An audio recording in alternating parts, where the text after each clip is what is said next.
मैंने एक हाउ मोन की रिच हेयरेस से शादी की थी, लेकिन शादी के दूसरे ही दिन नौकरानी मुझे उठाकर घर साफ करने के लिए बुलाने आ जाती है, जिस पर मैं सोच में पड़ जाता हूँ कि इतना बड़ा हाउमोन फैमिली होकर भी क्या दामाद से झाड़ू लगवाया जाता है। कहीं शादी के तुरंत बाद मुझे दबाने की कोशिश तो नहीं हो रही, या फिर नौकर लोग अपने मालिक की तरफ से जानबूझकर मुझे परेशान कर रहे हैं। जिस पर जैसे ही मैं दरवाजा खोलकर नीचे देखता हूँ, मैं पूरी तरह स्टंड रह जाता हूँ, क्योंकि जमीन पर हर तरफ सिर्फ बैंक कार्ड ही बैंक कार्ड पड़े होते हैं। तभी नौकरानी कहती है, यंग मास्टर, ये सब ओल्ड मैडम ने पहले से तैयार करवाया था। मुझे लगा शुभ समय निकल न जाए, इसलिए मैं आपको जल्दी बुलाने आ गई। मुझे अभी भी कुछ समझ नहीं आता। जिस पर वो फिर कहती है, ओह सही है, शायद यंग मास्टर को यहाँ की ट्रेडिशन नहीं पता। शादी के दूसरे दिन सुबह सास अपने दामाद के लिए पैसे रखती है ताकि वो उन्हें झाड़ू से स्वीप करे, लेकिन ओल्ड मैडम को ज्यादा झंझट पसंद नहीं, इसलिए उन्होंने सीधे बैंक कार्ड ही रखवा दिए। आपको बस सिंबॉलिकली थोड़ा सा स्वीप करना है। यह सुनकर मैं अंदर ही अंदर सोचने लगता हूँ कि ये कैसी ट्रेडिशन है भाई। अगर रोज सुबह ऐसे बैंक कार्ड स्वीप करने को मिले तो कौन देर तक सोना चाहेगा और कौन उठते ही इरिटेटेड होगा।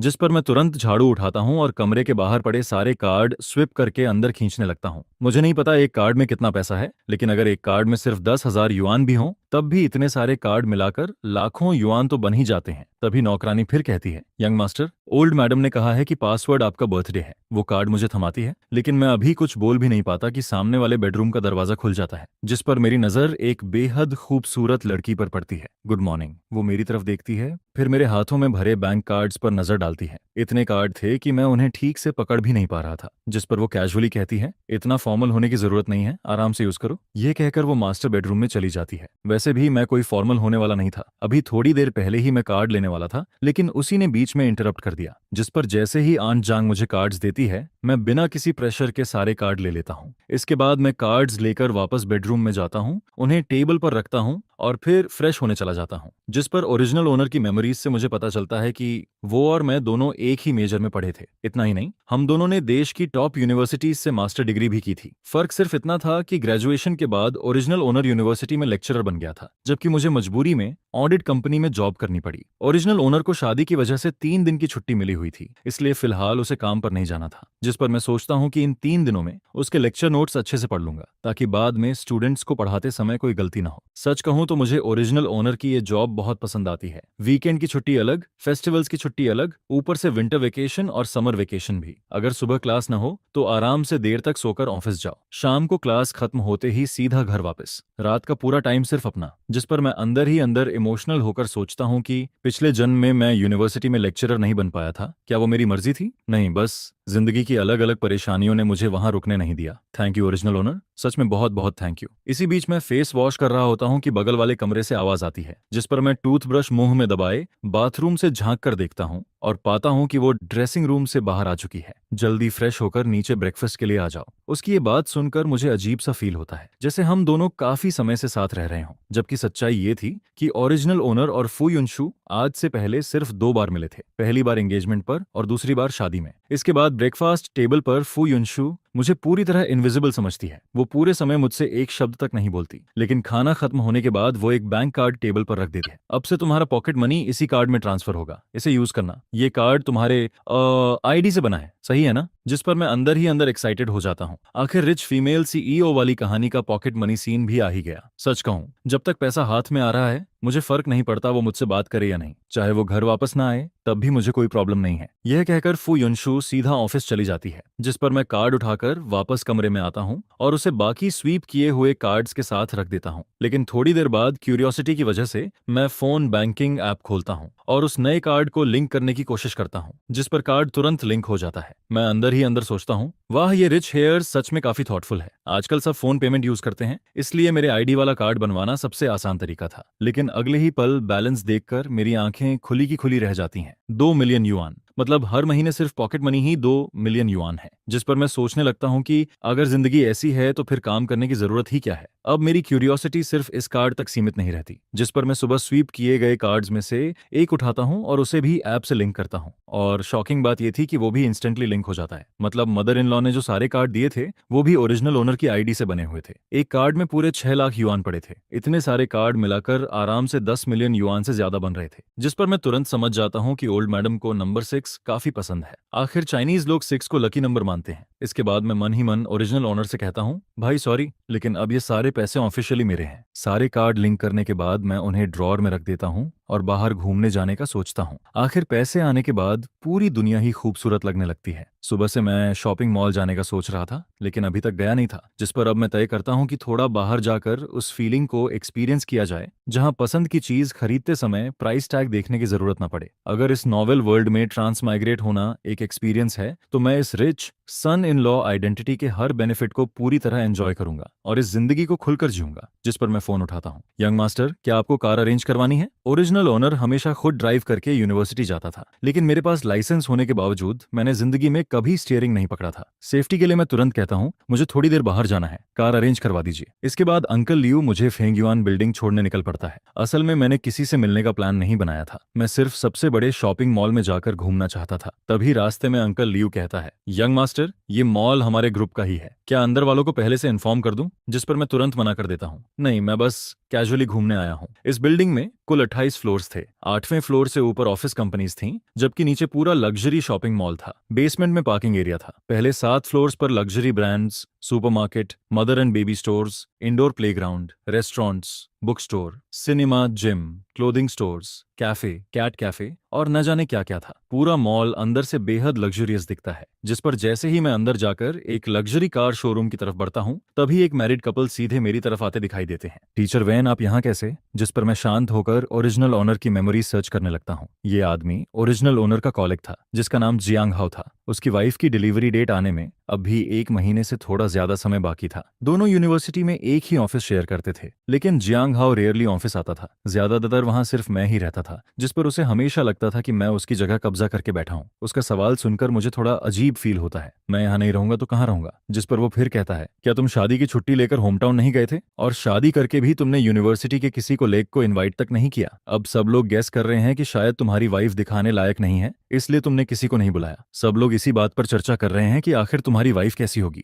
असल में ओरिजिनल ओनर ने कभी भी कॉलेग्स को अपनी शादी के बारे में नहीं बताया था। किसी को ये तक नहीं पता था कि उसने किससे शादी की है। उसके लिए ये पूरी तरह पर्सनल मैटर था। और वैसे भी अगर वो लोगों से कहता कि उसकी वाइफ फू युनशु है, तो शायद कोई विश्वास भी नहीं करता, क्योंकि नॉर्मल दिनों में ओरिजिनल ओनर बहुत लो प्रोफाइल रहता था। सब लोग यही सोचते थे कि वो किसी ऑर्डिनरी फैमिली से आया है, जबकि सच ये था कि उसका परिवार भी हाईचेंग की एक फेमस हाओमोन फैमिली था। उनकी शादी में आने वाले लोग बिजनेस वर्ल्ड और रिच फैमिलीज के बड़े बड़े लोग थे। कॉलेग्स को इनवाइट न करने की वजह सिर्फ इतनी थी कि ओरिजिनल ओनर को यूनिवर्सिटी ज्वाइन किए अभी आधा महीना ही हुआ था। वहां उसका कोई खास जान पहचान वाला था ही नहीं। हालांकि यूनिवर्सिटी के कुछ लीडर्स शादी में आए थे, जिस पर मैं कैजुअली जवाब देता हूँ, मेरी वाइफ जिंग सिटी में रहती है, मैं होम टाउन नहीं गया था। यह सुनकर जियांग हाओ फिर पूछता है, तो फिर तुम्हारी वाइफ तुम्हारे साथ क्यों नहीं आई? नॉर्मली शादी के बाद लोग मैरिज लीव लेते हैं, फिर वो अभी भी काम पर क्यों जा रही है? ये कंपनी देखते ही समझ आ रहा है कि प्रॉपर नहीं है। शादी की छुट्टी तक नहीं देती। इसके बाद वो खुद की कहानी शुरू कर देता है। जब मेरी शादी हुई थी तब मैंने 3 दिन की मैरिज लीव के अलावा एनुअल लीव भी ली थी। मैं अपनी वाइफ को बाली हनीमून पर लेकर गया था। तुम लोग हनीमून पर नहीं जा रहे क्या? जिस पर मैं उसके चेहरे की तरफ देखता हूँ और तुरंत समझ जाता हूँ कि असली बात क्या है। उसे बस दूसरों की पर्सनल लाइफ में दखल देना पसंद था, और साथ ही खुद को सुप्रिय साबित करना भी। जिस पर मैं हल्की मुस्कान के साथ कहता हूँ, वो अभी काम में बिजी है। सुबह बता रही थी कि इंटरनेशनल मीटिंग है, करोड़ों के डील पर डिस्कशन चल रहा है। मैं उसका टाइम वेस्ट नहीं करना चाहता था, इसलिए अकेले घूमने निकल आया। फिर मैं आगे कहता हूँ, और फ्यूचर में बच्चे होने के बाद नैनी रख लेंगे। पोस्टपार्टम पीरियड खत्म होते ही बेबी सिटर भी रख सकते हैं। यह सुनकर जियांग हाओ तुरंत पूछता है, तो तुम लोगों ने कन्फाइनमेंट सेंटर भी सिलेक्ट कर लिया होगा?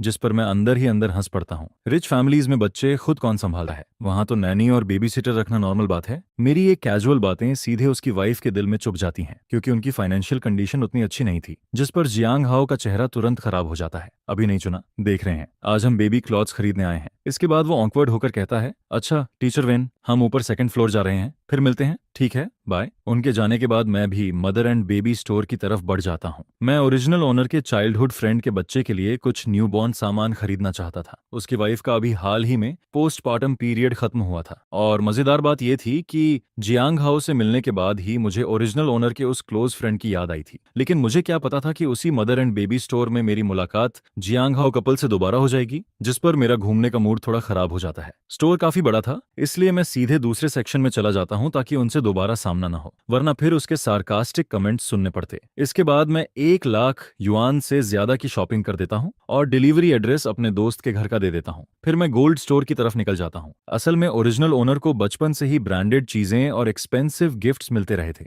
इसलिए उसे गोल्ड ज्वेलरी में ज्यादा इंटरेस्ट नहीं था, लेकिन मैं अलग था। मैंने कभी इमेजिन भी नहीं किया था कि जिंदगी में ऐसा दिन आएगा जब मैं गोल्ड देखते हुए प्राइस की चिंता न करूं, जिस पर मैं अपने दोस्त के बच्चे के लिए एक गोल्ड लॉन्गेविटी लॉक खरीदता हूं, फिर अपने लिए भी एक गोल्ड ब्रेसलेट ले लेता हूं। बाकी क्लॉथ्स वगैरह खरीदने का मेरा कोई प्लान नहीं था। घर के ड्रेसिंग रूम में पहले से बहुत सारे कपड़े पड़े थे, बाद में खरीद लूंगा। जब मैं घर लौटता हूं तब सिर्फ 11 बजे हुए होते हैं, जिस पर मैं पहले शावर लेता हूं, फिर कैजुअल होम क्लोथ्स पहनकर बाहर आता हूं। तभी अचानक एक अनएक्सपेक्टेड कॉल आ जाता है। वेंचन, आज तुमने बच्चों के लिए इतना सारा सामान खरीदा। जिस पर मैं हंसते हुए पूछता हूं, तो क्या सबको पसंद आया? सामने से तुरंत जवाब आता है, बहुत पसंद आया, तुमने बिल्कुल हमारी पसंद की चीजें खरीदी हैं। वो टॉय कार तो इतनी प्रैक्टिकल है कि मेरा भी खेलने का मन कर रहा है। फिर वो एक्साइटेड होकर कहता है, और तुमने बच्चों के लिए गोल्ड लॉक भी खरीदा है? जिस पर मैं जवाब देता हूँ, हाँ, कल मैं खुद लेकर आऊंगा। अरे यार, इतना खर्चा क्यों किया? लेकिन अगले ही पल उसकी गॉसिप मोड चालू हो जाती है। अच्छा छोड़ो, ये बताओ कल रात कैसा रहा? ये सुनकर मैं तुरंत समझ जाता हूँ कि ये किस तरफ बात ले जाना चाहता है। जिस पर मैं सीधा बोल देता हूँ, हम दोनों अलग अलग कमरे में सोए थे। सामने वाला तुरंत शॉक हो जाता है, क्या अभी शादी हुई और तुम लोग अलग सो रहे हो? ऐसे तो तुम दोनों में फीलिंग्स डेवलप ही नहीं होंगी। आखिर तुम सोच क्या रहे हो? वो फिर आगे कहता है, तुम कोई कॉन्ट्रैक्ट मैरिज तो कर नहीं रहे, बाद में डिवोर्स का एग्रीमेंट भी नहीं है, तो मैरिड लाइफ कंटिन्यू करनी पड़ेगी ना? क्या तुम सच में फुयुनशु को बाहर किसी और को ढूंढने दोगे? उसकी बातें सुनकर मैं पूरी तरह साइलेंट हो जाता हूँ, क्योंकि वो सही कह रहा था। ये कोई कॉन्ट्रैक्ट मैरिज नहीं थी। अगर रिलेशनशिप चल सकती है तो नेचुरली उसे आगे बढ़ना ही चाहिए। जिस पर मैं ओरिजिनल नॉवेल की बातें याद करने की कोशिश करता हूँ। ओरिजिनल ओनर और फू युनशु का रिलेशनशिप आखिर कब क्लोज हुआ था? एक्सीडेंट कब हुआ था? बाद में दोनों के बीच फीलिंग्स डेवलप हुई थी या नहीं? लेकिन नॉवेल में इन इंपॉर्टेंट चीजों का कभी डिटेल में जिक्र ही नहीं किया गया था। कॉल कटने के बाद मैं काफी देर तक सोचता रहता हूँ। आखिर मैं ये फैसला करता हूँ कि ये जिंदगी मेरे लिए पूरी तरह नई शुरुआत है, इसलिए मैं किसी जल्दबाजी में नहीं पड़ूंगा। बस अपने दिल की सुनूंगा और अपने पेस पर आगे बढ़ूंगा। दोपहर में मैं बुक्स और लैपटॉप लेकर स्टडी रूम की तरफ जाता हूँ, जिस पर अंदर जाकर मैं नोटिस करता हूँ कि वहां सिर्फ फू युनशु का वर्क स्पेस ही नहीं था, बल्कि एक नया सेक्शन खास मेरे लिए भी तैयार किया गया था। तभी आन जांग समझाते हुए कहती हैं, घर के हर फ्लोर पर स्टडी रूम है। यंग मिस ने सोचा कि आपके काम में भी स्टडी रूम की जरूरत पड़ेगी। वो नहीं चाहती थी कि आपको बार बार स्टेयर्स चढ़ना पड़े, इसलिए उन्होंने ये जगह स्पेशली तैयार करवाई है। वो आगे कहती है, सेकंड फ्लोर वाले स्टडी रूम में नॉर्मली यंग मिस काम करती हैं और दूसरा हाफ आपका है। यह सुनकर मुझे थोड़ा सरप्राइज फील होता है। मैंने सोचा भी नहीं था कि फुयुनशु इतनी छोटी छोटी बातों का भी ध्यान रखती होगी। जिस पर मैं बिना फॉर्मल हुए सीधे अपने वर्क स्पेस में जाकर बैठ जाता हूँ। लैपटॉप और बुक्स रखते ही आन जांग मेरे लिए फ्रूट जूस रखकर चली जाती है। इसके बाद मैं अकेले बैठकर ओरिजिनल ओनर के प्रोफेशनल सब्जेक्ट्स पढ़ने लगता हूँ और कुछ देर बाद मुझे एहसास होता है कि उसकी पढ़ाई और मेरी पढ़ाई में ज्यादा फर्क नहीं था। जिस पर मुझे किताबों में लिखा कंटेंट बिल्कुल भी अनफेमिलियर नहीं लगता। आखिर कॉलेज टाइम में मैं हमेशा स्कॉलरशिप लेने वालों में से था, इसलिए फर्स्ट ईयर स्टूडेंट्स को पढ़ाना मेरे लिए कोई बड़ी बात नहीं थी। मुझे मास्टर डिग्री कंप्लीट किए अभी सिर्फ 2 महीने हुए थे और जॉब ज्वाइन किए भी आधा महीना ही हुआ था। अभी सितंबर का बीच चल रहा था। यही वो समय था जब नए फर्स्ट ईयर स्टूडेंट्स यूनिवर्सिटी में एडमिशन लेते हैं। उनकी मिलिट्री ट्रेनिंग को भी आधा महीना हो चुका था और अब जल्द ही उनकी रेगुलर क्लासेस शुरू होने वाली थी। लेकिन किसी तरह की गलती ना हो, इसलिए मैं पहले से लेक्चर देने की प्रैक्टिस करने लगता हूँ। इसी बीच नीचे फर्स्ट फ्लोर के लिविंग रूम में फू युनशु ऑफिस से वापस आती है। यंग मास्टर कहाँ है? जिस पर आन जांग जवाब देती है, यंग मास्टर ऊपर स्टडी रूम में है, वो बहुत मेहनती हैं। अभी थोड़ी देर पहले मैं उन्हें ड्रिंक देने गई थी, तब वो लेक्चर प्रैक्टिस कर रहे थे। लेकिन फू युनशु को शायद ज्यादा इंटरेस्ट नहीं था कि मैं क्या कर रहा हूँ। जिस पर वो कैजुअली कहती है, उन्हें नीचे बुलाइए, मैं उन्हें अपने एक फ्रेंड से मिलवाने ले जा रही हूँ। आन जांग फिर पूछती है, क्या यंग मास्टर को थोड़ा फॉर्मली ड्रेस होना चाहिए? मैं उनके लिए क्लॉथ्स तैयार कर दूं? नहीं, सिंपल ही रहने दो। इसके बाद आन जांग ऊपर आकर कहती है, यंग मास्टर, यंग मिस वापस आ गई हैं, वो आपको अपने एक फ्रेंड से मिलवाने ले जाना चाहती हैं। मैं अभी आता हूँ। असल में मिरर के सामने लेक्चर प्रैक्टिस करते करते मेरा कॉन्फिडेंस काफी बढ़ गया था। बस मुझे लग रहा था कि अभी भी कुछ कमी बाकी है। जिस पर मैं जल्दी से सामान समेटता हूँ और स्टडी रूम से बाहर निकल जाता हूँ। आन जांग रास्ते में कहती है, शायद यंग मिस के काफी क्लोज फ्रेंड्स हैं, उन्होंने कहा है कि ज्यादा फॉर्मल होने की जरूरत नहीं है, आराम से चलिए। ठीक है, थैंक यू आन जांग। इसके बाद मैं बेडरूम में वापस जाकर कपड़े बदलता हूँ। सितंबर के बीच में भी जिंग सिटी का मौसम काफी गर्म था। जैसे ही मैं नीचे उतरता हूँ, फुयुनशु की आवाज सुनाई देती है। कल हमारी शादी थी। मेरा एक लॉयर फ्रेंड है जिंगहाओ, किसी जरूरी काम की वजह से वो शादी में नहीं आ पाया था, इसलिए आज उसने इंसाइट किया कि मैं ट्रीट दूं और तुम्हें भी साथ लेकर आऊं। जिस पर मैं मन ही मन सोचता हूं कि वैसे भी मेरे पास कोई काम नहीं है, साथ जाना बुरा नहीं होगा। असल में मैं उसके फ्रेंड्स और रिलेटिव्स को थोड़ा और जानना चाहता था। आखिर मुझे ये भी पता लगाना था कि उसके किन लोगों से खराब रिलेशंस हैं, ताकि फ्यूचर वाले कार एक्सीडेंट के बारे में थोड़ा कोशियस रह सकूं। रास्ते में वो अचानक पूछती है, आज तुम पूरे दिन घर पर ही थे? जिस पर मैं जवाब देता हूँ, नहीं, सुबह फेंग्युआन बिल्डिंग गया था, फेंग शाओ के बच्चे के लिए कुछ सामान खरीदा। इसके बाद कार धीरे धीरे एक शांत इलाके में पहुंचती है। बाहर एक साइनेज लगा था जिस पर रेस्टोरेंट का नाम लिखा हुआ था। फुयुनशु बताती है, ये एक फैमिली रेस्टोरेंट है, ऑनर हाइचेंग का है और यहाँ के हाइचेंग डिशेस काफी ऑथेंटिक हैं, शायद तुम्हें पसंद आए। फिर वो कार से उतरते हुए कहती है, चलो वो लोग अंदर इंतजार कर रहे हैं। जिस पर मैं पूछता हूँ, हम दोनों के अलावा और कौन है? वो जवाब देती है, एक मैरिड कपल है, तुम उन्हें देखते ही पहचान जाओगे। और सच में अंदर पहुंचते ही मैं उन्हें पहचान लेता हूँ। वो लेयू कपल थे, दोनों इंटरनेट पर बेहद फेमस ब्लॉगर्स थे। उनका जॉइंट अकाउंट लेयू कपल नाम से था। सभी प्लेटफॉर्म्स मिलाकर उनके 20 मिलियन से ज्यादा फॉलोअर्स थे। वांग यू एक लॉयर थी जो इंटरनेट पर लीगल नॉलेज शेयर करती थी। वो अलग अलग केसेस एक्सप्लेन करती थी और जरूरतमंद लोगों को फ्री लीगल हेल्प भी देती थी। वहीं उसका हस्बैंड रेन लई पहले सर्टिफाइड अकाउंटेंट था, लेकिन बाद में फुल टाइम हाउस हस्बैंड बन गया। वो बच्चे संभालने के साथ साथ डेली लाइफ वीडियोस बनाता था और लाइव स्ट्रीम सेलिंग भी करता था, जिस पर मैं अंदर ही अंदर राहत की सांस लेता हूँ। अच्छा हुआ, पढ़ाई के अलावा मैं शॉर्ट वीडियोस भी काफी देखता था, इसलिए इन्हें पहचान गया। इसके बाद फू युनशु मेरा इंट्रोडक्शन करवाती है। ये मेरे हस्बैंड हैं वेन चेन। शायद मुझे तुम दोनों का इंट्रोडक्शन इन्हें देने की जरूरत नहीं पड़ेगी। जिस पर दोनों हंसते हुए कहते हैं, हेलो ब्रदर इन लॉ। मैं भी मुस्कुराकर जवाब देता हूँ, हेलो, मैं आप दोनों को बहुत अच्छे से जानता हूँ, मैंने आपके अकाउंट फॉलो भी किए हुए हैं। यह सुनकर दोनों खुश हो जाते हैं। सच में? अरे वाह, ये तो हमारी खुशी की बात है। इसके बाद वांग यू कहती है, कल जब तुम्हारी शादी थी तब मैं कोर्ट में क्लाइंट का केस लड़ रही थी और रेन लेई को अपने ग्रैंडफादर की तबीयत खराब होने की वजह से जियांग सिटी जाना पड़ा था, इसलिए हम लोग शादी में नहीं पहुंच पाए। फिर वो मुस्कुराकर कहती है, लेकिन बाकी फ्रेंड्स बता रहे थे कि मिस्टर विन बहुत हैंडसम है। आज देखकर लगता है सच में बिल्कुल Z tree in the wind जैसे हैं। इसके बाद वो फू युनशु की तरफ देखकर कहती है, युनशु तुम बहुत लकी हो। जिस पर फू युनशु हल्का ब्लश करते हुए कहती है, हाँ मैं सच में बहुत लकी हूँ। उसकी ये बात सुनते ही मेरा दिल जैसे एक पल के लिए रुक जाता है, क्योंकि ये पहली बार था जब मैंने उसे ब्लश करते हुए देखा था। इसके बाद वांग यू माहौल बदलते हुए कहती है, चलो पहले ऑर्डर करते हैं, देखो और क्या खाना है। धीरे धीरे बातचीत आगे बढ़ती है। मुझे पता चलता है कि जो कपल्स रिलेशनशिप या मैरिज में होते हैं उनका एक छोटा सा ग्रुप भी है। वो लोग कभी कभी साथ हाइकिंग, कैंपिंग और आउटिंग पर जाते रहते हैं। जिस पर रेन लेई कहता है, मैं तुम्हें ग्रुप में ऐड कर दूंगा, बाद में हम सब साथ घूमने चलेंगे। डिनर खत्म होने के बाद हम लोग वापस कार में बैठते हैं। तभी फू युनशु कहती है, ये दोनों घूमने फिरने के मामले में एक्सपर्ट्स हैं। अगर तुम्हें हनीमून के लिए कोई जगह समझ ना आए तो रेन लई से पूछ सकते हो, या फिर जहां जाना हो मुझे बता देना। यह सुनकर मुझे लगा जैसे मैंने गलत सुन लिया हो। हनीमून? अचानक ये टॉपिक कहां से आ गया? और सबसे बड़ी बात, क्या हम दोनों सच में हनीमून पर जाएंगे? जिस पर मैं अंदर ही अंदर इमेजिन करने लगता हूं कि क्या हम वहां जाकर बस एक दूसरे को ब्लैंक फेस से देखते रहेंगे। तभी वो कामली कहती है, ये मॉम ने अरेंज किया है। मैंने तुम्हारे यूनिवर्सिटी लीडर से बात करके तुम्हारे लिए 1 महीने की छुट्टी अप्रूव करवा दी है, बस अभी तक तुम्हें बताया नहीं था। ये सुनकर मैं पूरी तरह स्टन रह जाता हूँ। सच में ये मदर इन लॉ अल्टीमेट निकली। मैं खुशी से कुछ बोल ही नहीं पाता। उस रात पूरे एक्साइटमेंट की वजह से मुझे नींद ही नहीं आती। आखिर अचानक से 1 महीने की छुट्टी मिल गई थी, जिस पर अगले दिन मैं सीधे सुबह 11 बजे उठता हूँ, फ्रेश होकर आरामदायक क्लोथ्स पहनता हूँ और ड्राइवर से कहता हूँ कि मुझे सीधे मेरे चाइल्डहुड फ्रेंड के घर ले चले। इसी बीच फू युनशु का मैसेज आता है, मुझे अचानक बिजनेस ट्रिप पर जाना पड़ रहा है, मैं कल वापस आऊंगी। इन 2 दिनों में तुम अपना सामान तैयार कर लेना। कल शाम हमारी फ्लाइट गैंग सिटी के लिए है। ये पढ़कर मैं अंदर ही अंदर दंग रह जाता हूँ। प्लेन टिकट्स तक पहले से बुक हो चुकी थीं। सच में उसकी वर्किंग स्टाइल बेहद फास्ट और एफिशिएंट थी। कल रात मैंने बस इतना कहा था कि मुझे कोई ऑब्जेक्शन नहीं है, वो जैसे चाहे अरेंज कर सकती है। और अब हनीमून का पहला डेस्टिनेशन सीधे गैंग सिटी निकल आया। वैसे मुझे भी गैंग सिटी देखने की काफी इच्छा थी। आखिर वो जगह अपनी लग्जरी और नाइट लाइफ के लिए फेमस थी। लेकिन अफसोस, मैं अभी दोस्त के घर से खाना खाकर निकला ही था कि अचानक मदर इन लॉ साइड से एक कॉल आ जाता है, यंग मास्टर, ओल्ड मैडम गिर गई हैं, अभी उन्हें हॉस्पिटल ले जाया गया है। यह सुनते ही मैं तुरंत कॉल काटता हूँ और सीधे हॉस्पिटल की तरफ भागता हूँ। जब मैं पहुंचता हूँ तब mother in law already operation room में जा चुकी होती हैं, जिस पर सर्वेंट्स मुझे पूरी बात बताते हैं। यंग मास्टर, खाना खाने के बाद ओल्ड मैडम गार्डन में वॉक करने गई थी। वहां कॉर्नर में एक स्ट्रे कैट बैठी थी। उसे देखकर उन्हें दया आ गई और वो उसे खाना देने के लिए आगे बढ़ी। लेकिन परसों रात बारिश हुई थी, उस कोने की जमीन अभी भी गीली थी। ओल्ड मैडम का पैर फिसल गया और वो गिर गईं। इसके बाद सर्वेंट गंभीर आवाज में कहता है, डॉक्टर ने चेक करके बताया है कि उनकी राइट आर्म फ्रैक्चर हो गई है, राइट लेग भी बुरी तरह कट गई है, तुरंत सर्जरी करनी पड़ेगी। यह सुनकर मैं राहत की सांस लेता हूँ कि कम से कम उनका सिर जमीन से नहीं टकराया, बाकी शरीर भी सेफ था, वरना मैं सच में फुयुनशु को फेस नहीं कर पाता। सिर्फ सुनकर ही मुझे दर्द फील होने लगता है। आखिर उनकी उम्र भी काफी हो चुकी थी। ऐसी उम्र में गार्डन में गिरकर हाथ टूट जाना, उस वक्त उन्हें कितना दर्द हुआ होगा, ये सोचकर ही मेरा दिल भारी हो जाता है।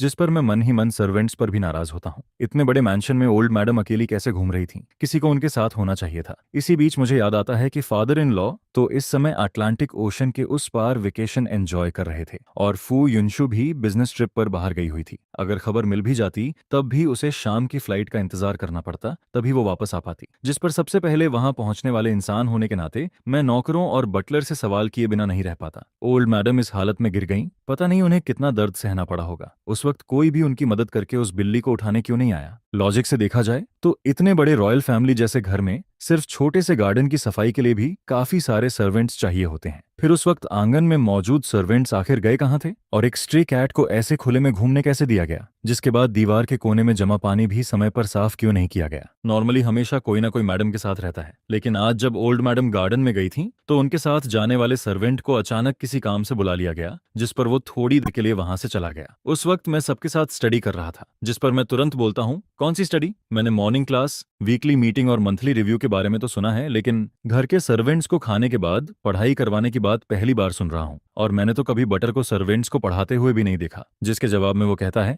ये सेकंड मैडम का आइडिया था। उन्होंने कहा था कि ओल्ड मैडम का बर्थडे आने वाला है, इसलिए सीक्रेटली बर्थडे सेलिब्रेशन प्रिपेयर करना है ताकि उन्हें सरप्राइज दिया जा सके।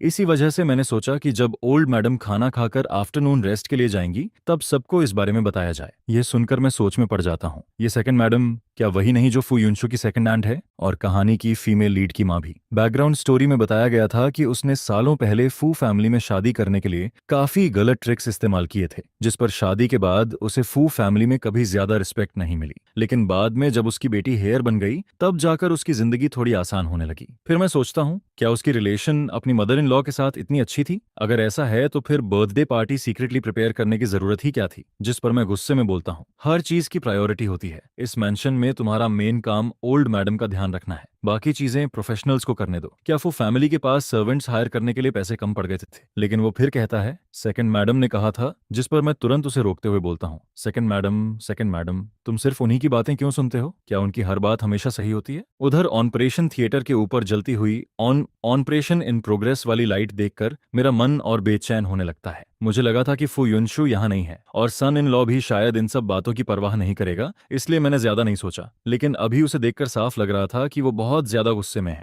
शायद मेरी जॉब भी अब जाने वाली है। जिस पर बटलर मन ही मन सोचता है, ओल्ड मैडम ने खुद इस दामाद को चुना था और ये सच में उनकी बहुत रिस्पेक्ट करता है। मेरी बातों के सामने बटलर बस ऑकवर्ड स्माइल देता है और कहता है, उस वक्त हमें लगा कि हम ओल्ड मैडम के लिए अच्छा ही कर रहे हैं, इसलिए हमने ज्यादा सोचे बिना सेकंड मैडम की बात मान ली। किसे पता था कि इतनी बड़ी घटना हो जाएगी? ये सुनकर मैं मन में सोचता हूँ, इतनी सारी चीजें एक साथ कैसे कोइंसिडेंस हो सकती हैं? किताब में फू युनशु की कजन क्या वही सेकंड मैडम की बेटी नहीं थी? और जब वो नई हेयर बनी तभी से सेकंड मैडम का इन्फ्लुएंस भी बढ़ने लगा। जिस पर मेरे मन में एक और डरावना ख्याल आता है, कहीं वो कार एक्सीडेंट भी सेकंड मैडम से जुड़ा हुआ तो नहीं था? अगर सच में ऐसा है तो क्या उसने अभी से चाल चलनी शुरू कर दी थी? ओरिजिनल ओनर की मेमोरीज में उसने हमेशा अच्छे काम किए थे, वो एक हेल्पफुल और ऑनेस्ट इंसान था। फिर उसकी मौत क्या इसलिए हुई क्योंकि उसने कुछ देख लिया था, या फिर किसी का सीक्रेट जान लिया था जिस पर किसी डेंजरस इंसान ने उसे खत्म कर दिया? फिर मैं खुद को समझाता हूँ, मैं बेवजह उन्हें विलेन नहीं बना रहा। आखिर फू युनशु के एक्सीडेंट से सबसे ज्यादा फायदा उन्हीं के परिवार को हुआ था, जिस पर मैं और ज्यादा सावधान हो जाता हूँ। अगर मेरा अंदाजा सही निकला और मैंने अभी इन्वेस्टिगेशन शुरू की तो सेकंड मैडम के लोग जरूर नोटिस कर लेंगे। फिर शायद अगला टारगेट में बन जाऊं और मेरा भी वही हाल हो सकता है जो ओरिजिनल ओनर का हुआ था। यह सोचकर मैं तुरंत अपने एक्सप्रेशंस कंट्रोल करता हूँ। नहीं, मुझे अपनी फीलिंग्स बाहर नहीं दिखानी चाहिए। फिर मैं बटर से शांत आवाज में कहता हूँ, अगली बार ध्यान रखना, चाहे कुछ भी हो जाए, सबसे पहले ओल्ड मैडम की सेफ्टी जरूरी है। उनके आसपास हमेशा कोई ना कोई मौजूद रहना चाहिए और कोर्टयार्ड का हर कोना साफ होना चाहिए। अब जो होना था वो हो चुका था, इसलिए सब बस ऑपरेशन रूम के बाहर इंतजार करते रहते हैं। जिसके बाद मैं पूछता हूँ, फू युनशु को खबर दी गई? जिस पर बटर जवाब देता है, जी, यंग मिस को कॉल कर दिया गया है, वो वापस आने के रास्ते में है। समय ऐसे गुजरता है जैसे पूरा एक सेंचुरी बीत गई हो और आखिरकार डॉक्टर ओल्ड मैडम को ऑपरेशन रूम से बाहर लेकर आता है। जिस पर मैं नोटिस करता हूँ कि ये डॉक्टर फू युनशु का पुराना क्लासमेट है, इसलिए वो मुझे तुरंत पहचान लेता है और कहता है, मिस्टर वेन, ज्यादा चिंता मत कीजिए, ऑपरेशन ज्यादा कॉम्प्लिकेटेड नहीं था, बस बोन फ्रैक्चर हुआ था, इसलिए 3 नेल्स लगाने पड़े। ओल्ड मैडम को थोड़ा दर्द जरूर सहना पड़ेगा, लेकिन अगर वो अच्छे से रेस्ट करेंगी तो कुछ समय बाद ठीक हो जाएंगी। मैं राहत की सांस लेते हुए कहता हूँ, डॉक्टर, आपने बहुत मेहनत की, मैं पहले ओल्ड मैडम को देख लेता हूँ। इसके बाद मैं वार्ड में जाकर ओल्ड मैडम के बेड के पास खड़ा हो जाता हूँ। इस वक्त वो अभी भी अनकॉन्शियस थीं और उनके हाथ में ड्रीप लगी हुई थी। कमरे में मेरे अलावा बटरफिंग, 2 सर्वेंट्स और एक नर्स मौजूद थे, जिस पर मैं धीरे से कहता हूँ, इतने सारे लोग पेशेंट के आसपास मत खड़े रहो, इससे उनकी रेस्ट डिस्टर्ब होगी। आप सब बाहर वेटिंग रूम में इंतजार करो। कुछ देर बाद आखिरकार ओल्ड मैडम धीरे धीरे आंखें खोलती हैं, फिर मुस्कुराकर कहती हैं, चिंता मत करो, इंसान की जिंदगी में छोटी मोटी चोट लगती रहती है। लोग कहते हैं कि फ्रैक्चर होना किसी बड़ी मुसीबत को अपने ऊपर लेना होता है, तो समझ लो मैंने अपने लिए एक डिजास्टर टाल दिया। उन्हें देखकर मेरे दिल में अजीब सी वार्मथ महसूस होने लगती है। वो मुझे अपनी रियल मदर से भी ज्यादा करीब लग रही थी, जिस पर मैं मुस्कुराकर कहता हूँ, मॉम आप सच में बहुत ऑप्टिमिस्टिक हैं। लेकिन अगले ही पल मुझे अपनी पिछली जिंदगी की माँ याद आ जाती है। अगर वो गिरकर फ्रैक्चर कर बैठती तो होश आते ही जरूर बोलती, सब तुम्हारी गलती है। अगर तुम लोग सक्सेसफुल होते और मेरे लिए अच्छा घर खरीद देते तो क्या मैं गिरती? मेरी किस्मत ही खराब है। पूरी जिंदगी मेहनत की, लेकिन कोई भी बच्चा लॉयल नहीं निकला। फिर मुझे याद आता है कि अभी तक मैं ओरिजिनल ओनर के रियल पेरेंट्स से भी नहीं मिला हूँ। जब वो 6 साल का था तभी उसके पेरेंट्स का डिवोर्स हो गया था, जिसके बाद दोनों ने जल्दी ही नई फैमिली बना ली। ओरिजिनल ओनर अपने फादर और स्टेप मदर के साथ बड़ा हुआ और उनका रिलेशन भी ठीक ठाक ही था। शादी के वक्त दोनों आए जरूर थे, लेकिन अपने नए पार्टनर और बच्चों के साथ। जिस पर मैं ओल्ड मैडम से कहता हूँ, मॉम आप बस आराम कीजिए, मैं घर जाकर किचन अरेंज करता हूँ और आपके लिए खाना भेजता हूँ। अभी आपको अच्छे से न्यूट्रिशन लेना होगा रितिन। लेकिन वो तुरंत मना कर देती हैं, जरूरत नहीं है, घर में शेफ्स और सर्वेंट्स हैं, वो खुद खाना भेज देंगे। तुम्हें परेशान होने की जरूरत नहीं, तुम बस यहाँ बैठकर मुझसे बातें करो। फिर वो मुस्कुराते हुए कहती हैं, कल तुम दोनों हनीमून पर जाने वाले थे ना? सुना है पहला स्टॉप हार्बर सिटी है। चलो मैं तुम्हें अपनी पुरानी मेमोरीज सुनाती हूँ जब मैं वहां गई थी। जिस पर मैं तुरंत बोल पड़ता हूँ, मॉम अब हनीमून का क्या मतलब? वैसे भी मेरी 1 महीने की छुट्टी है, मैं घर पर रहकर आपकी देखभाल करूंगा। यह सुनकर ओल्ड मैडम हल्का सा हंस देती हैं। वो ऐसी इंसान थीं जिन्हें बीमारी में भी बच्चों की सेवा नहीं चाहिए होती। उल्टा वो चाहती थीं कि हम अपनी हनीमून ट्रिप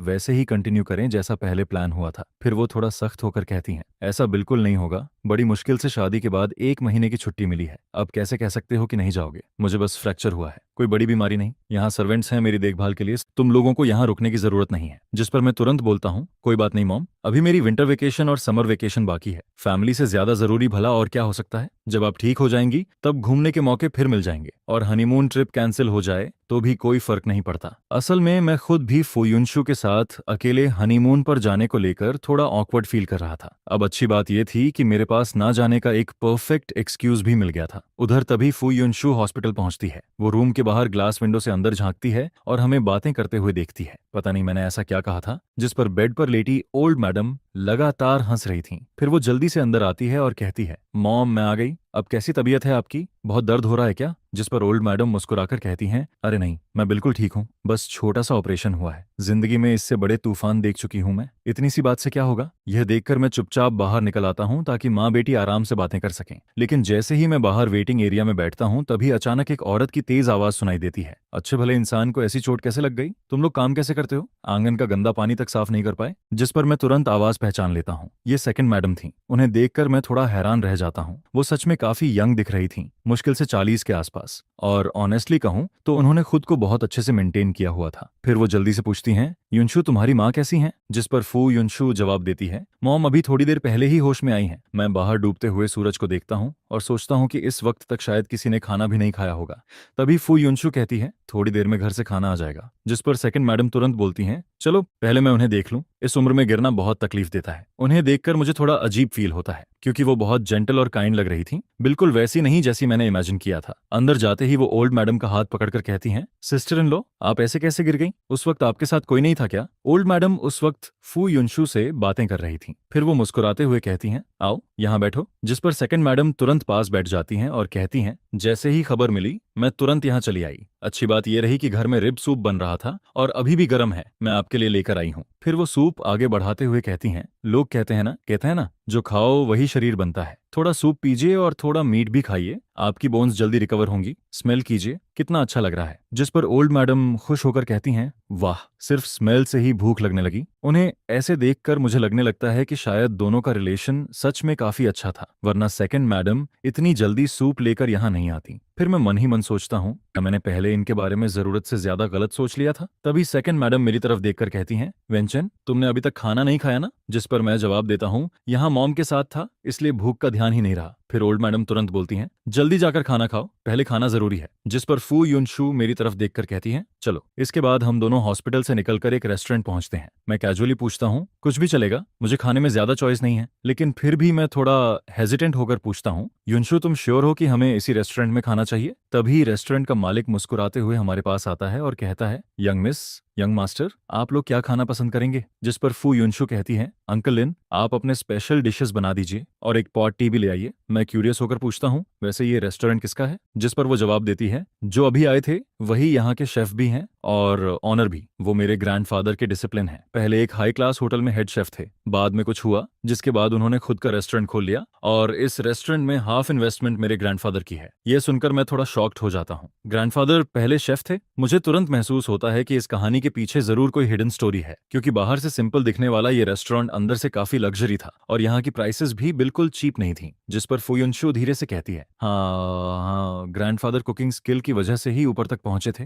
लेकिन वो सब पुरानी बातें हैं, उन्हें याद ना करना ही बेहतर है। उसके चेहरे का एक्सप्रेशन देखकर साफ लग रहा था कि इसमें कोई पेनफुल मेमोरी जुड़ी हुई है, इसीलिए मैं भी टॉपिक बदल देता हूँ। तभी खाना आ जाता है और अंकल लिन मुस्कुराकर कहते हैं, आराम से खाना खाइए। जिस पर मैं बोलता हूँ, थैंक यू अंकल लिन। फिर फुयुनशु मुझे खाना टेस्ट करने के लिए कहती है, ट्राई करो, टेस्ट बहुत अच्छा है। यहाँ की सारी वेजिटेबल्स और मीट सबसे फ्रेश होते हैं, सब कुछ अपने फार्म से आता है, बिना पेस्टिसाइड और केमिकल फर्टिलाइजर के। अगर आगे कभी बाहर का खाना डर्टी लगे तो यहाँ आ जाना। इसके बाद घर लौटते वक्त मैं काफी देर तक सोचता रहता हूँ, फिर आखिरकार बोलता हूँ, कल हार्बर सिटी जाने का प्लान कैंसिल कर देते हैं। मॉम हॉस्पिटल में हैं और ऐसे में घूमने जाना सही नहीं लगेगा। जिस पर वो बिना ज्यादा रिएक्शन दिए बस कहती है, अगर नहीं जाना चाहते तो ठीक है। जब हम फिर हॉस्पिटल पहुंचते हैं तब तक ओल्ड मैडम सो चुकी थीं। बटर बताता है कि वो काफी देर तक सेकंड मैडम से बातें करती रही थीं, इसलिए जल्दी थक गईं। फिर बटर कहता है, आप दोनों अब घर जाइए, चिंता मत कीजिए। डीन ने स्पेशली 2 प्रोफेशनल केयर टेकर्स भेजे हैं जो शिफ्ट में ओल्ड मैडम का ध्यान रखेंगे। जिस पर फू युनशु मेरी तरफ देखकर कहती है, वांग यू, और बाकी लोग मुझे बाहर चलने के लिए बुला रहे हैं, तुम चलोगे? मैं सिर हिलाकर कहता हूँ, नहीं, मुझे अल्कोहल पीना नहीं आता, मैं घर जाकर रेस्ट करूंगा। जिस पर वो कहती है, ठीक है, मैं अंकल लियू को तुम्हें लेने भेज देती हूँ। फिर कुछ देर बाद वो फोन पर कहती है, ठीक है अंकल लियू, मुझे पता है आप पास ही हैं। इसके बाद वो मेरी तरफ मुड़कर कहती है, थोड़ी देर में वो आ जाएंगे। मैं हल्का सा मुस्कुराकर कहता हूँ, तुम भी कम ड्रिंक करना और ड्रिंक करने के बाद ड्राइव मत करना। रात की हल्की ठंडी हवा धीरे धीरे बह रही थी। उस वक्त मुझे अचानक ग्रैंडफादर की कही हुई बात याद आती है, जब कोई तुम्हारी चिंता करता है तभी असली हैप्पीनेस फील होती है। और शायद पहली बार मुझे भी उस हैप्पीनेस का थोड़ा एहसास होने लगता है। उधर फू युनशु की लैश एज हल्के से कांपती है। फिर वो धीरे से जवाब देती है, समझ गई। कुछ देर बाद अंकल लियू आ जाते हैं। वो तब तक वहीं खड़ी रहती है जब तक मैं कार में बैठ नहीं जाता। उसके बाद ही वो खुद ड्राइव करके वहां से निकलती है। उधर बार में पहुंचते ही बाकी लोग उसे देखकर तुरंत वार्म वाटर लेकर आते हैं। आओ आओ, आखिर मैडम आ ही गई, हम लोग कब से तुम्हारा इंतजार कर रहे थे। बिजी पर्सन को पकड़ना कितना मुश्किल है पता है। जिस पर दूसरा इंसान हंसते हुए कहता है, आज तो तुम्हें कुछ ड्रिंक्स पीनी ही पड़ेंगी। लेकिन फू युनशु तुरंत बोलती है, मेरे हस्बैंड ने कहा है कम ड्रिंक करना। यह सुनते ही बाकी सब लोग जोर से हंस पड़ते हैं। क्या बात है, अब शादी के दूसरे दिन से ही हस्बैंड की बातें मानने लगी। फिर कोई मजाक उड़ाते हुए कहता है, अगर अल्कोहल इतनी बुरी लगती है तो आगे से बार मत आया करो, सीधे डेजर्ट शॉप जाया करो और घर जाकर हस्बैंड के साथ वाइन पीना। यह सुनकर सब लोग फिर हंसने लगते हैं। लेकिन अगले ही दिन सुबह मुझे जियांग हाओ का अचानक फोन आता है, टीचर वेन, तुमने छुट्टी क्यों ली? एक पूरा महीना हनीमून के लिए लीव ले ली। मैं कैजुअली जवाब देता हूँ, जाना है या नहीं ये जरूरी नहीं कि मैं सबको बताऊं। लेकिन मेरी बात सुनते ही वो तुरंत भड़क जाता है, सेमेस्टर अभी शुरू ही हुआ है और तुमने लीव ले ली। डिपार्टमेंट हेड ने मेरी और एक दूसरे टीचर की क्लासेस तुम्हारे ऊपर डाल दी हैं। तुम्हें पता भी है तुमने हम पर कितना बर्डन डाल दिया। जिस पर मैं थोड़ा ऑकवर्ड होकर कहता हूँ, मैंने इस बारे में ऑनेस्टली नहीं सोचा था। वैसे भी छुट्टी तो हर कोई लेता है और ये अरेंजमेंट स्कूल मैनेजमेंट ने किया है, मैंने नहीं। लेकिन वो गुस्से में बोलता रहता है, मुझे लगता है तुमने जानबूझकर ऐसा किया है। क्या इसलिए क्योंकि मेरी वाइफ डिलीवरी के करीब है और मैं लीव लेने वाला था? तुम्हें डर था कि तुम्हें मेरी क्लासेस लेनी पड़ेंगी, इसलिए पहले ही छुट्टी लेकर सारी क्लासेस मेरे सिर पर डाल दी। यह सुनकर मैं अंदर ही अंदर इरिटेट हो जाता हूँ। क्या मैं बैकडोर एंट्री लेकर आया हूँ और ऊपर से जानबूझकर क्लासेस भी उस पर डाल रहा हूँ? बिना सच जाने वो इतनी नेगेटिविटी के साथ मेरे बारे में सोच रहा था। सच में पता नहीं कैसे इंसान है ये। तभी अचानक एक आवाज आती है, सन क्या कर रहे हो? जिस पर मैं फोन नीचे रखकर जवाब देता हूँ,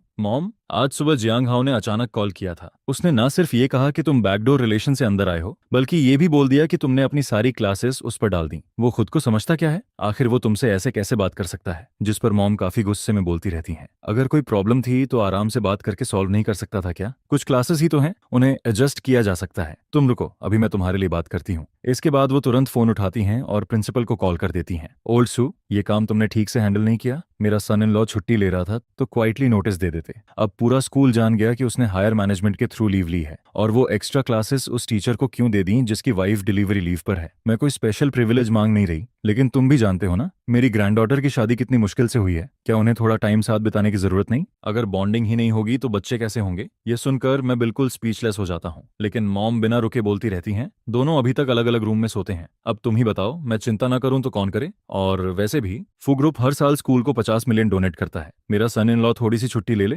तो क्या प्रॉब्लम है? उन 2 टीचर्स को एक्स्ट्रा पेमेंट दे दो, मामला वहीं खत्म हो जाएगा। इतनी सी बात भी सॉल्व नहीं कर सकते क्या? जिस पर सामने वाला शायद तुरंत मान जाता है। फिर मॉम आखिर में कहती हैं, ठीक है, तुम किसी को बोलकर शेड्यूल फिर से अरेंज करवा दो। फोन रखने के बाद वो मेरी तरफ देखकर मुस्कुराती हैं। चिंता मत करो, प्रिंसिपल शू सब ठीक कर देगा। मैं मन ही मन सोचने लगता हूँ, पहले मुझे रिलेशन यूज करके ऊपर आने वाले लोग बिल्कुल पसंद नहीं थे, लेकिन अब ऑनेस्टली कहूँ तो ये 1 महीने की आरामदायक छुट्टी मुझे बुरी भी नहीं लग रही थी। फिर मैं सोचता हूँ जब वापस स्कूल ज्वाइन करूंगा तब उन दोनों टीचर्स को गिफ्ट जरूर दूंगा, कम से कम ग्रैटिट्यूड तो दिखाना चाहिए। इसके बाद मॉम कहती हैं, चलो मुझे बाहर थोड़ा वॉक करवा दो, आज मौसम अच्छा है। जिस पर मैं तुरंत उनका हाथ पकड़कर बाहर ले जाता हूँ। आज आसमान में बादल थे, धूप भी नहीं थी, इसलिए वेदर काफी कंफर्टेबल लग रहा था। फू फैमिली की ओल्ड विला एक शांत इलाके में थी, लेकिन अच्छी बात यह थी कि वहां से हॉस्पिटल और स्कूल दोनों ज्यादा दूर नहीं थे। मैं धीरे धीरे ओल्ड मैडम को सपोर्ट करते हुए शांत रास्ते पर चलाता हूँ। तभी वो अचानक बोलती हैं, चैन, मुझे पता है तुम दोनों अलग अलग रूम में सोते हो, तुम्हें बताने की जरूरत नहीं, मैं समझ गई हूँ, ये जरूर युनशु का आइडिया होगा। फिर वो थोड़ा नाराज होकर कहती हैं, इन दिनों वो बहुत बिजी थी और मैं अभी हॉस्पिटल से वापस आई हूँ, लेकिन आज रात जब वो आएगी ना तो मैं उसे जरूर डांटूंगी। नई नई शादी के बाद कौन अलग रूम में सोता है? यह सुनकर मैं तुरंत पैनिक हो जाता हूँ, क्योंकि अलग सोने का आइडिया तो ओरिजिनल ओनर का था। अगर सारी ब्लेम फू युनशु पर चली गई और उसने सच बता दिया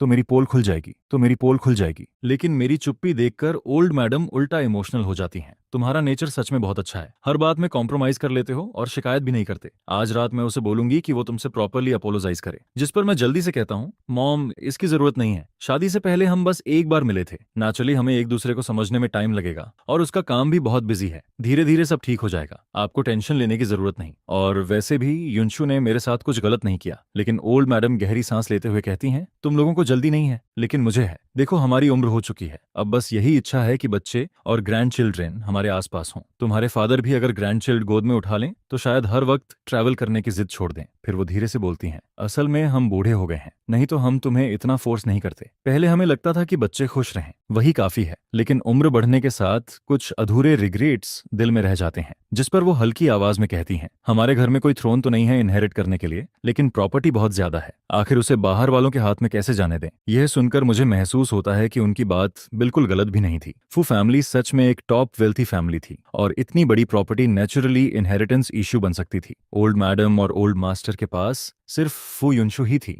इसलिए उनका चिंतित होना भी नॉर्मल था। लेकिन आयरनी ये थी कि ओरिजिनल स्टोरी में आखिरकार सारी प्रॉपर्टी सेकंड ब्रांच के हाथ में चली जाती है। फिर ओल्ड मैडम मेरा हाथ पकड़कर कहती हैं, चेन, मुझे पता है तुम मेरी बात समझ रहे हो, मैं तुम्हें अभी डिसीजन लेने के लिए फोर्स नहीं कर रही, मैं बस चाहती हूँ कि तुम इस मैरिज को सीरियसली लो। शादी कोई ऐसी चीज नहीं कि मुश्किल आते ही डिवोर्स कर लो। हस्बैंड वाइफ को एक दूसरे के साथ एडजस्ट होने में टाइम लगता है। फिर वो थोड़ा सीरियस होकर कहती हैं, और एक बात साफ कहूंगी, इस फैमिली को हीयर्स चाहिए। तुम्हें पता है ना इस प्रॉपर्टी पर कितनी नजरें लगी हुई हैं। मैंने और उसके फादर ने ये सब जीरो से शुरू किया था, यहाँ तक पहुंचना आसान नहीं था। इसके बाद वो फू युनशु के चाइल्डहुड के बारे में बताने लगती हैं। जब वो छोटी थी तब उसे अपने ग्रैंडफादर के साथ कुकिंग करना बहुत पसंद था। प्राइमरी स्कूल में उसका सपना शेफ बनने का था, लेकिन उसके फादर ने उसे काफी डांटा। उसके बाद जानबूझकर उसे बिजनेस नॉलेज सिखाई गई ताकि वो फ्यूचर में इस फैमिली की रिस्पॉन्सिबिलिटी संभाल सके। फिर वो धीरे से कहती हैं, मुझे अपनी बेटी पर बहुत दया आती है, लेकिन ये रिस्पॉन्सिबिलिटी है जिसे उसे उठाना ही पड़ेगा। मैं चुपचाप बैठकर उनकी सारी बातें सुनता रहता हूँ।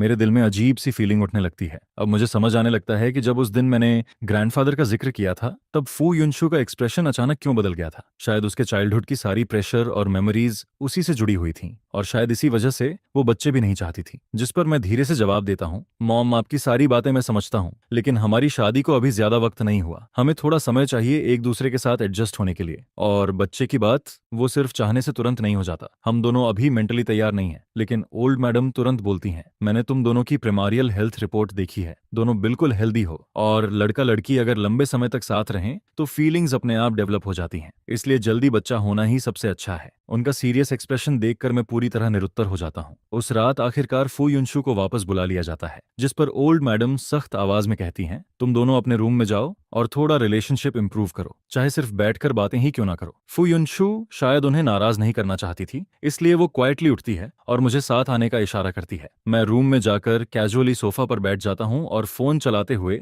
शाम की सारी बातें सोचने लगता हूँ। डिनर के वक्त ओल्ड मैडम ने फू युनशु को काफी डांटा था। उन्होंने कहा था कि वेडिंग नाइट पर उसे मुझे अकेला नहीं छोड़ना चाहिए था। लेकिन पूरी बात सुनने के दौरान फू युनशु ना तो कुछ डिनाई करती है और ना ही कोई एक्सप्रेशन दिखाती है। वो बस चुपचाप सब सुनती रहती है, जिस पर मैं मन ही मन सोचता हूँ शायद वो इस बात को सीरियसली नहीं ले रही। तभी अचानक वो मेरी तरफ देखकर पूछती है, आज मॉम ने तुमसे काफी बातें की ना? मैं कैजुअली जवाब देता हूँ, मैं उन्हें वॉक पर ले गया था। उन्होंने बहुत सारी बातें बताई। बच्चों वाली बात मैं जानबूझकर मेंशन नहीं करता, लेकिन तभी वो सीधा पूछती है, क्या तुमने मॉम से कहा कि मैं तुम्हें इग्नोर करती हूँ? जिस पर मैं तुरंत बोलता हूँ, नहीं, वो तो उन्होंने खुद कहा था। फिर वो मेरी आंखों में देखते हुए पूछती है, लेकिन तुमने उन्हें एक्सप्लेन भी नहीं किया। सही कह रही हो ना? इसके बाद कमरे में कुछ सेकंड के लिए साइलेंस छा जाता है। फिर वो धीरे से पूछती है, तो अब तुम्हारा क्या प्लान है? वापस अलग अलग रूम्स में सोना है या फिर हस्बैंड वाइफ की रिस्पॉन्सिबिलिटीज निभानी शुरू करें? ऐसा भी नहीं है कि ये नहीं हो सकता। पिछले जन्म में मैंने कभी किसी से प्यार तक नहीं किया था और न ही कभी उस तरह की कोई चीज एक्सपीरियंस की थी। फो वॉन तो इतनी खूबसूरत और दिल हिला देने वाली है, फिर मैं क्यों मना करूं? बच्चे तो अभी जरूरी नहीं है, लेकिन हस्बैंड वाइफ वाली लाइफ तो हो सकती है। तब हम लोग प्रिकॉशंस यूज कर लेंगे, है ना? लगता है दादी ने इनहेरिटेंस वाली बात भी तुमसे कर ली है। क्या तुम फ्यूचर में होने वाले बच्चे की पोजीशन मजबूत करना चाहते हो? मेरा वो मतलब नहीं है। मैं बस हस्बैंड वाइफ की रिस्पॉन्सिबिलिटी निभाने की बात कर रहा था। रहने दो, रहने दो, आज मैं सोफा पर सो जाता हूँ। वापस आने के बाद भी एक ही रूम में रहने की जरूरत नहीं है। मैंने पहले ही मॉम से कह दिया था कि इस चीज की कोई जल्दी नहीं है। आखिर मैंने उस वक्त हाँ क्यों बोल दिया? अब तो मेरी असली रंगीन सोच सामने आ गई।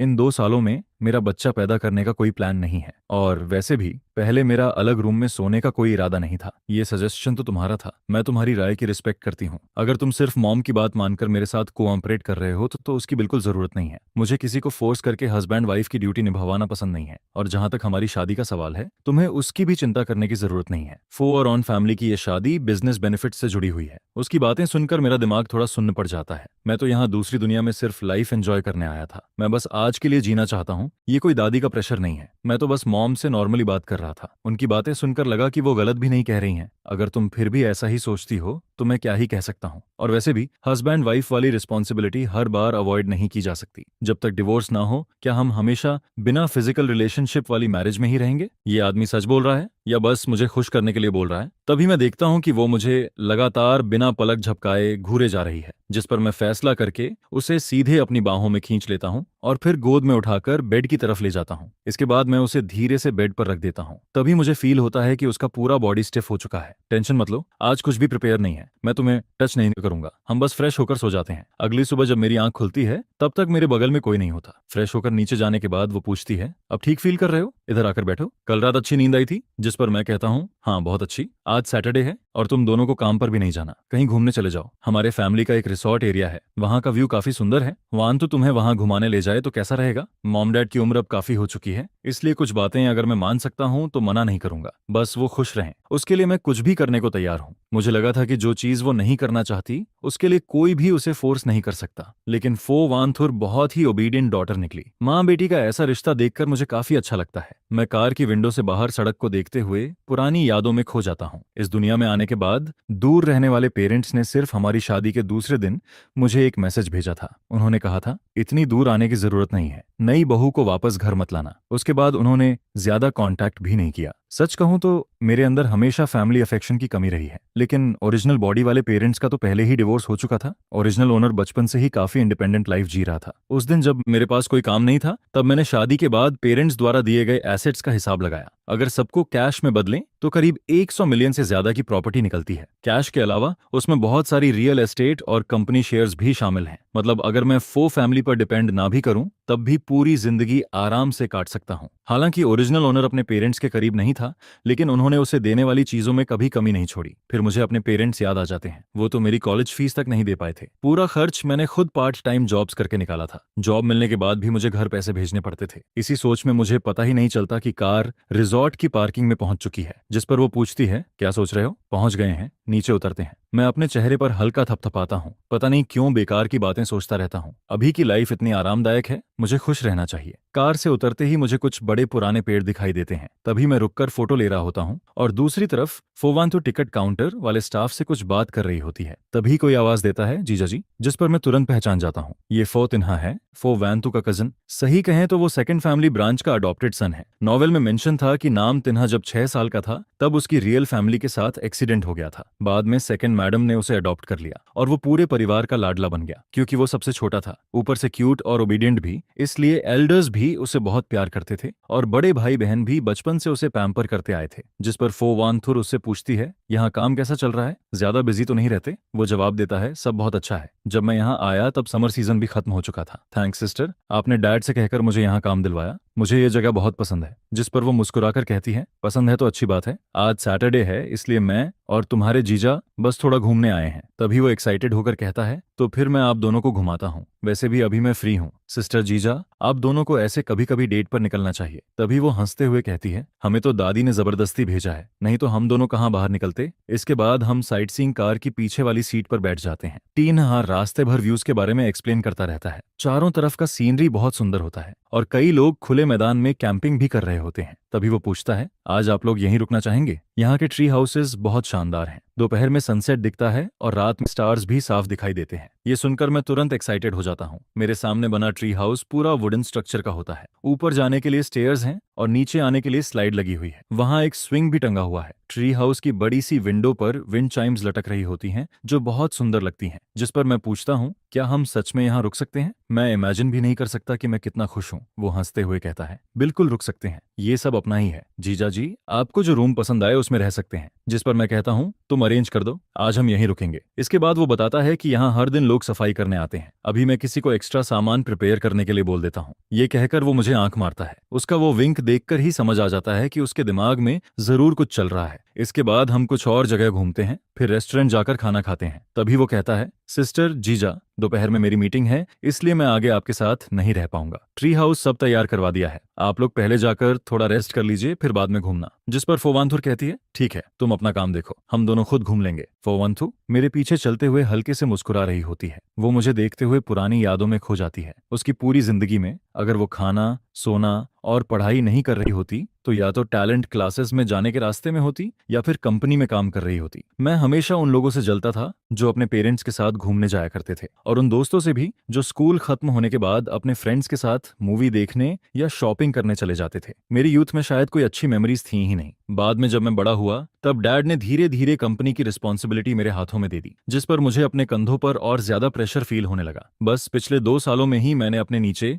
2 कैपेबल असिस्टेंट्स तैयार किए, जिसके बाद कभी कभी खुद के लिए थोड़ा टाइम निकाल पाता हूँ और फैमिली के साथ ऐसे बाहर घूमने आ पाता हूँ। ये पहली बार है। तभी फोवांथुर आवाज लगाती है, जल्दी इधर आओ, डोर खोलो ना, अंदर जाकर देखना है, जल्दी करो। वांथुर तो निकलने से पहले ही की दे चुकी थी। पता नहीं ये वुमन पीछे क्या कर रही है, लेकिन सच कहूँ जब ये हंसती है ना तब बहुत खूबसूरत लगती है। जिस पर मैं कहता हूँ, जल्दी डोर खोलो। डोर खुलते ही सामने एक बड़ा सा सॉफ्ट बेड दिखाई देता है। मैं आगे बढ़कर देखता हूँ, वहाँ बेड पर 2 साफ पैजामे रखे होते हैं और उनके बगल में एक छोटा सा बॉक्स भी रखा होता है। ये जरूर उस शैतान फो तिन्हा की हरकत होगी। तभी समझ आता है कि वो बार बार मुझे आंख क्यों मार रहा था। असली मतलब तो ये था। सच में काफी थॉटफुल निकला वो। फोवांथुर की नजर भी उस बॉक्स पर पड़ जाती है। ऊपर से वो काम दिखने की कोशिश करती है, लेकिन उसके हल्के लाल हुए चीक्स सब रिवील कर देते हैं। फिर वो कहती है, तुम पहले शॉवर ले लो, वैसे भी तुम रेस्ट करना चाहते थे ना। खाना खाने के बाद मुझे थोड़ी नींद आ रही है, ऊपर से सुबह भी जल्दी उठ गई थी, अब तो आंखें बंद होने लगी हैं। जिस पर मैं पैजामे लेकर बाथरूम में चला जाता हूँ। नहाकर बाहर आता हूँ तो देखता हूँ कि फोवांथुर सोफा पर बैठकर बुक पढ़ रही होती है। मैं पूछता हूँ, क्या तुम रेस्ट नहीं करोगी? जिस पर वो जवाब देती है, तुम पहले सो जाओ, मैं शॉवर लेकर आती हूँ। ये सुनकर मैं सीधे बेड पर लेट जाता हूँ। कुछ ही देर में मेरी आंख लग जाती है और मैं गहरी नींद में सो जाता हूँ।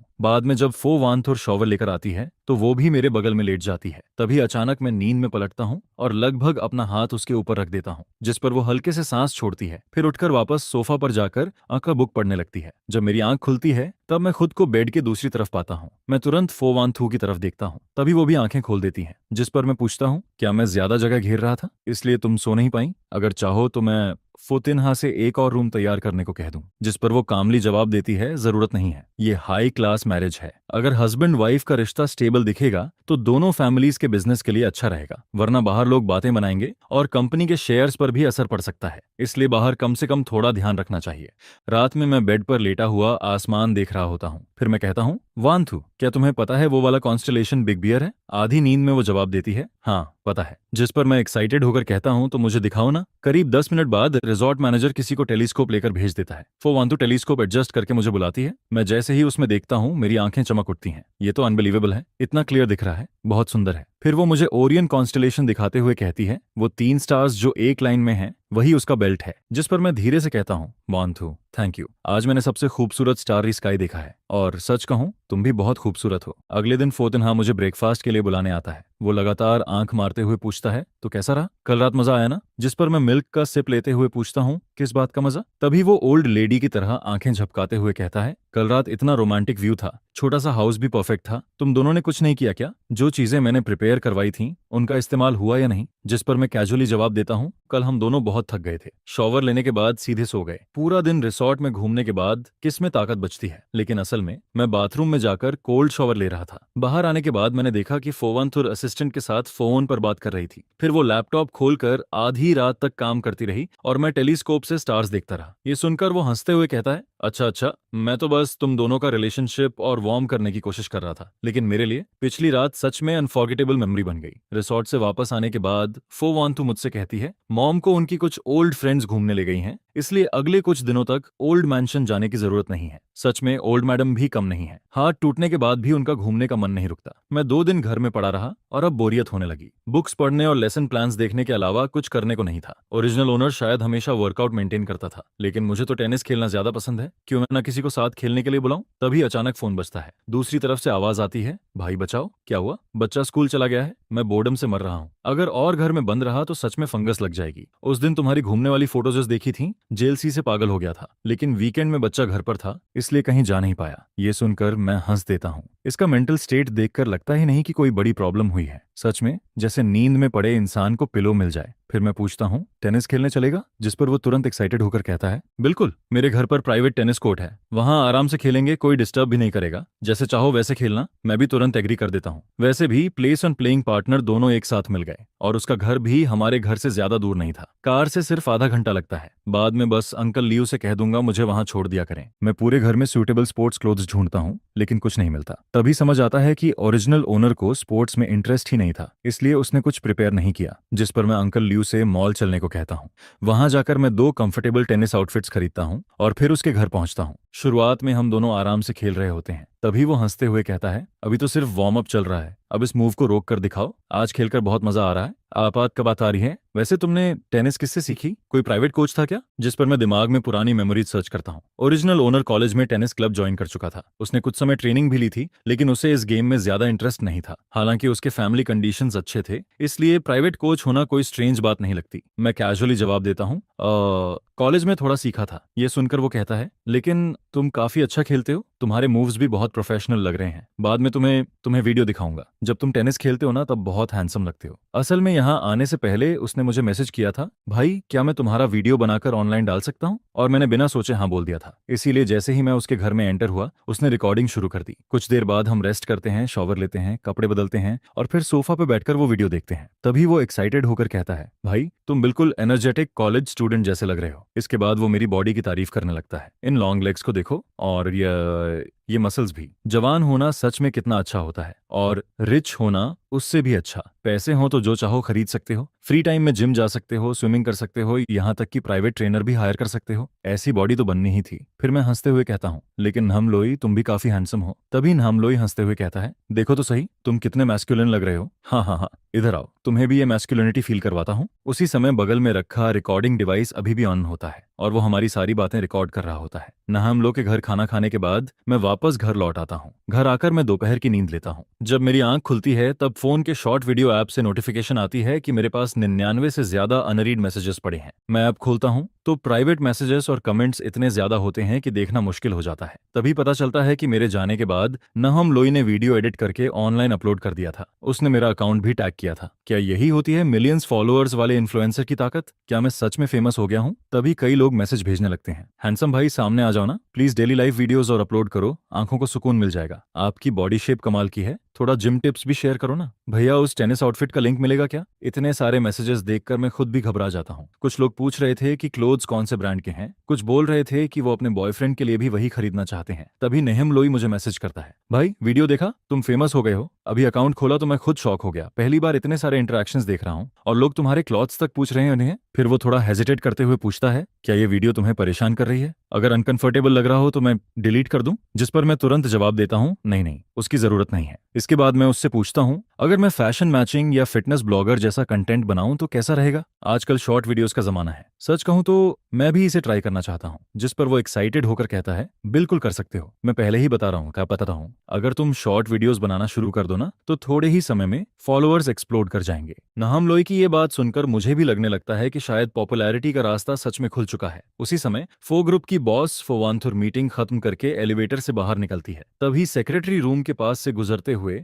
वो कुछ लोगों की बातें सुन लेती है। तुम लोगों ने नहम लोई का नया वीडियो देखा? उसके साथ टेनिस खेलने वाला लड़का इतना हैंडसम है कि कमेंट्स में लोग पागल हो रहे हैं। दूसरी लड़की बोलती है, हाँ देखा, नहम लोई ने उसका पर्सनल अकाउंट भी टैग किया है, लेकिन उसके अकाउंट पर अभी ज्यादा कुछ नहीं है। फिर कोई कहता है, कमेंट्स में लोग पूछ रहे थे कि उसका गर्लफ्रेंड है या नहीं, लेकिन नहम लोई ने रिप्लाई किया कि वो मैरिड है। पता नहीं किस लड़की की किस्मत इतनी अच्छी है। दूसरी तुरंत बोल पड़ती है, उसका टेनिस आउटफिट देखा, लेटेस्ट लग्जरी ब्रांड वाला था और उसकी बॉडी सीरियसली परफेक्ट थी। मुझे तो लगता है उसके एब्स भी होंगे। और मैंने तो किसी को ये भी कहते देखा कि वो किम डे यूनिवर्सिटी का लेक्चरर है। ये सब सुनने के बाद फोवांथु वापस अपने ऑफिस में चली जाती है। फिर वो ऐप खोलती है जिसे वो बहुत कम इस्तेमाल करती थी। उसे याद आता है कि पहले जब वू और नेहम लोई ने अपना अकाउंट बनाया था, तब उन्होंने ग्रुप में मैसेज करके सबसे फॉलो करने को कहा था। उस वक्त उसने शायद अपने दूसरे अकाउंट से उन्हें फॉलो किया था, लेकिन उसके बाद कभी ऐप खोला ही नहीं। वीडियो ढूंढना आसान था क्योंकि थंबनेल में साफ मैं और नहम लोई टेनिस खेलते दिखाई दे रहे थे। वीडियो देखते हुए फो वान थू को खुद एहसास नहीं होता कि उसकी नजरें लगातार मुझ पर टिकी हुई हैं। उस रात जब वो घर लौटती है, तब मैं सोफा पर बैठा होता हूँ। फिर मैं पूछता हूँ, वान थू, अगर मैं घर पर वीडियोस बनाऊं तो तुम्हें कोई प्रॉब्लम तो नहीं होगी? जिस पर वो पूछती है, अचानक वीडियोस बनाने का मन कैसे हुआ? मैं मुस्कुराकर जवाब देता हूँ, 1 महीने से घर पर हूँ, खाली बैठे बैठे बोर्डम होने लगी थी, इसीलिए सोचा कुछ नया ट्राई करूं। वो शांत आवाज में कहती है, अगर ट्राई करना चाहते हो तो करो, लेकिन पहले से मेंटली तैयार रहना, नेगेटिव कमेंट्स भी आएंगे, और खुद पर ज्यादा प्रेशर मत लेना। असल में वो कहना चाहती थी कि हमारे घर में तुम्हें पैसे कमाने की जरूरत नहीं है,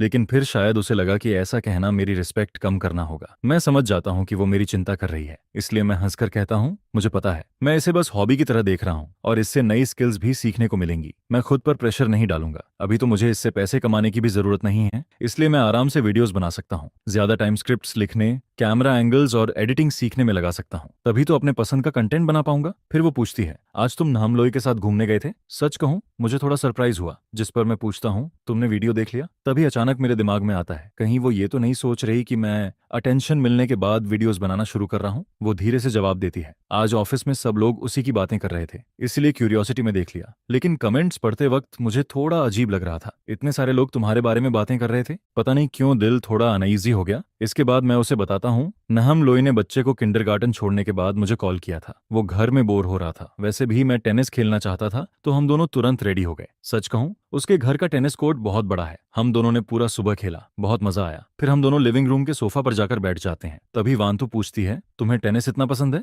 मैं जवाब देता हूँ, हाँ, कॉलेज के समय से खेल रहा हूँ, सो खाता हूँ। मास्टर्स के दौरान ज्यादा टाइम नहीं मिला, इसलिए छोड़ दिया था। अब थोड़ा फ्री हूँ तो फिर से शुरू करना चाहता हूँ। फिर मैं उससे पूछता हूँ, वांथु, तुम्हें टेनिस खेलना आता है? सुना है वो भी अच्छा खेलती है, कभी हम दोनों कपल्स साथ में खेल सकते हैं। जिस पर वो हल्का मुस्कुराकर कहती है, हाँ, मुझे थोड़ा बहुत आता है। मैं तुरंत कहता हूँ, अगर नहीं भी आता तो कोई बात नहीं, मैं तुम्हें सिखा दूंगा। इसी दौरान नाम लोई द्वारा अपलोड किया गया वीडियो लगातार वायरल होता जा रहा था। जब लोग मेरे प्रोफाइल पर आते हैं तो उन्हें मेरा पहला अपलोडेड वीडियो भी दिखाई देता है। वीडियो अपलोड होने के सिर्फ 2 घंटे में ही व्यूज 1 लाख पार कर जाते हैं। फॉलोअर्स भी तेजी से बढ़ने लगते हैं, जिस पर मैं एक्साइटेड होकर सोचता हूँ, लगता है मैंने पॉपुलैरिटी का असली कोड पकड़ लिया है। अच्छा हुआ जो मैंने 1-on-1 फिटनेस कोच हायर किया था। पहले ट्रेनिंग सेशन के बाद ही मैंने एक वर्कआउट शेयरिंग वीडियो बना लिया। वीडियो में मैं कुछ आसान एक्सरसाइजेस सिखा रहा होता हूँ। ये वीडियो एक प्रोफेशनल जिम रूम में शूट किया गया था। वीडियो शूट और एडिटिंग सीखने के लिए मैंने कुछ ऑनलाइन कोर्सेज भी ज्वाइन किए, और ये पूरा प्रोसेस मुझे बहुत अचीवमेंट वाला फील दे रहा था। इसी दौरान एक दिन मुझे लियंगतम का फोन आता है, जो ओरिजिनल ओनर की रियल मदर होती है। वो पूछती है,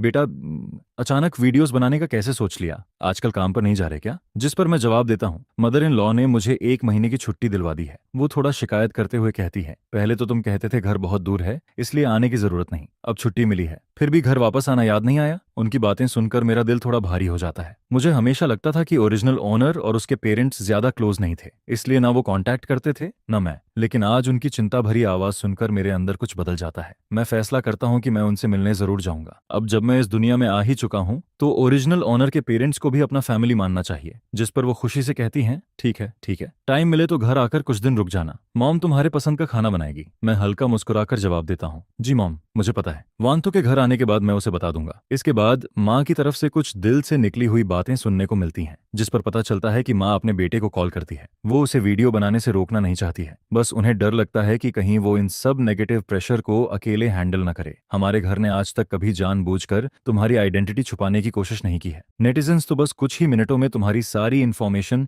जड़ तक निकाल सकते हैं। जिस पर माँ पूछती है कि क्या तुमने इससे डील करने का कोई तरीका सोच लिया है, जिसके जवाब में वो कहता है कि उसे अच्छे से पता है कि उसे क्या करना है। ओरिजिनल ओनर वैसे भी बड़े लोगों की दुनिया का यंग मास्टर था। उसकी आइडेंटिटी में ऐसा कुछ भी नहीं है जिसे लेकर लोग ज्यादा डींग करें, और ना ही कोई स्कैंडल है जिस पर वो सोचता है कि आखिर डरने वाली बात ही क्या है। बल्कि उसने तो ओरिजिनल ओनर के ग्रैंड पेरेंट्स तक की इन्फॉर्मेशन भी खास तौर पर चेक की थी। पूरे फैमिली की 3 पीढ़ियां अच्छे कैरेक्टर वाली रही हैं, और अब के टाइम में तो ट्रैफिक ही किंग है। क्या पता इससे कंपनी को थोड़ा फायदा ही मिल जाए, शायद उसे एक्स्ट्रा डिविडेंड भी मिल जाए। इसके बाद उसके पास ओरिजिनल ओनर के रियल फादर का भी कॉल आता है, जिस पर वो कहते हैं, बेटा वही बात फिर से कहूंगा, जो करना है करो, अगर कोई प्रॉब्लम आए तो सीधे मुझे बताना, मैं सब संभाल लूंगा। यह सुनकर उसे पहली बार ऐसा फील होता है कि चाहे कुछ भी हो जाए उसके पीछे खड़े रहने वाला कोई है। ओरिजिनल ओनर सच में प्यार की कमी वाला इंसान नहीं था। फिर उसका दोस्त उसकी तारीफ करते हुए कहता है, नाइस है भाई, वीडियो काफी अच्छा शूट किया है, तो अब कंपनी के प्रोडक्ट्स प्रमोट कब कर रहा है। जिस पर वो हंसते हुए कहता है, अरे दीदी को मेरी क्या जरूरत पड़ेगी, मेरी थोड़ी बहुत पॉपुलैरिटी की तुलना उन बड़े स्टार्स से कैसे होगी। वो लोग बस एक लाइव स्ट्रीम में करोड़ों की सेल्स कर देते हैं, मैं तो बस मजाक में बोल रहा था। दीदी अगर मुझे सपोर्ट करती है तो वो सिर्फ एक लाइन बोलने भर की बात है। जिस पर सामने वाला कहता है कि उसने ये बात पहले ही उसकी सिस्टर को बता दी है, और उसकी सारी इन्फॉर्मेशन भी प्रॉपरली सिक्योर रखी जाएगी। यह सुनकर वो चैन की सांस लेते हुए थैंक यू बोल देता है। इसके बाद शिया युनझो उसे डिनर के लिए बुलाता है, जिस पर वो आन जांग से कहता है कि आज रात शिया युनझो ने उसे बाहर खाने पर बुलाया है,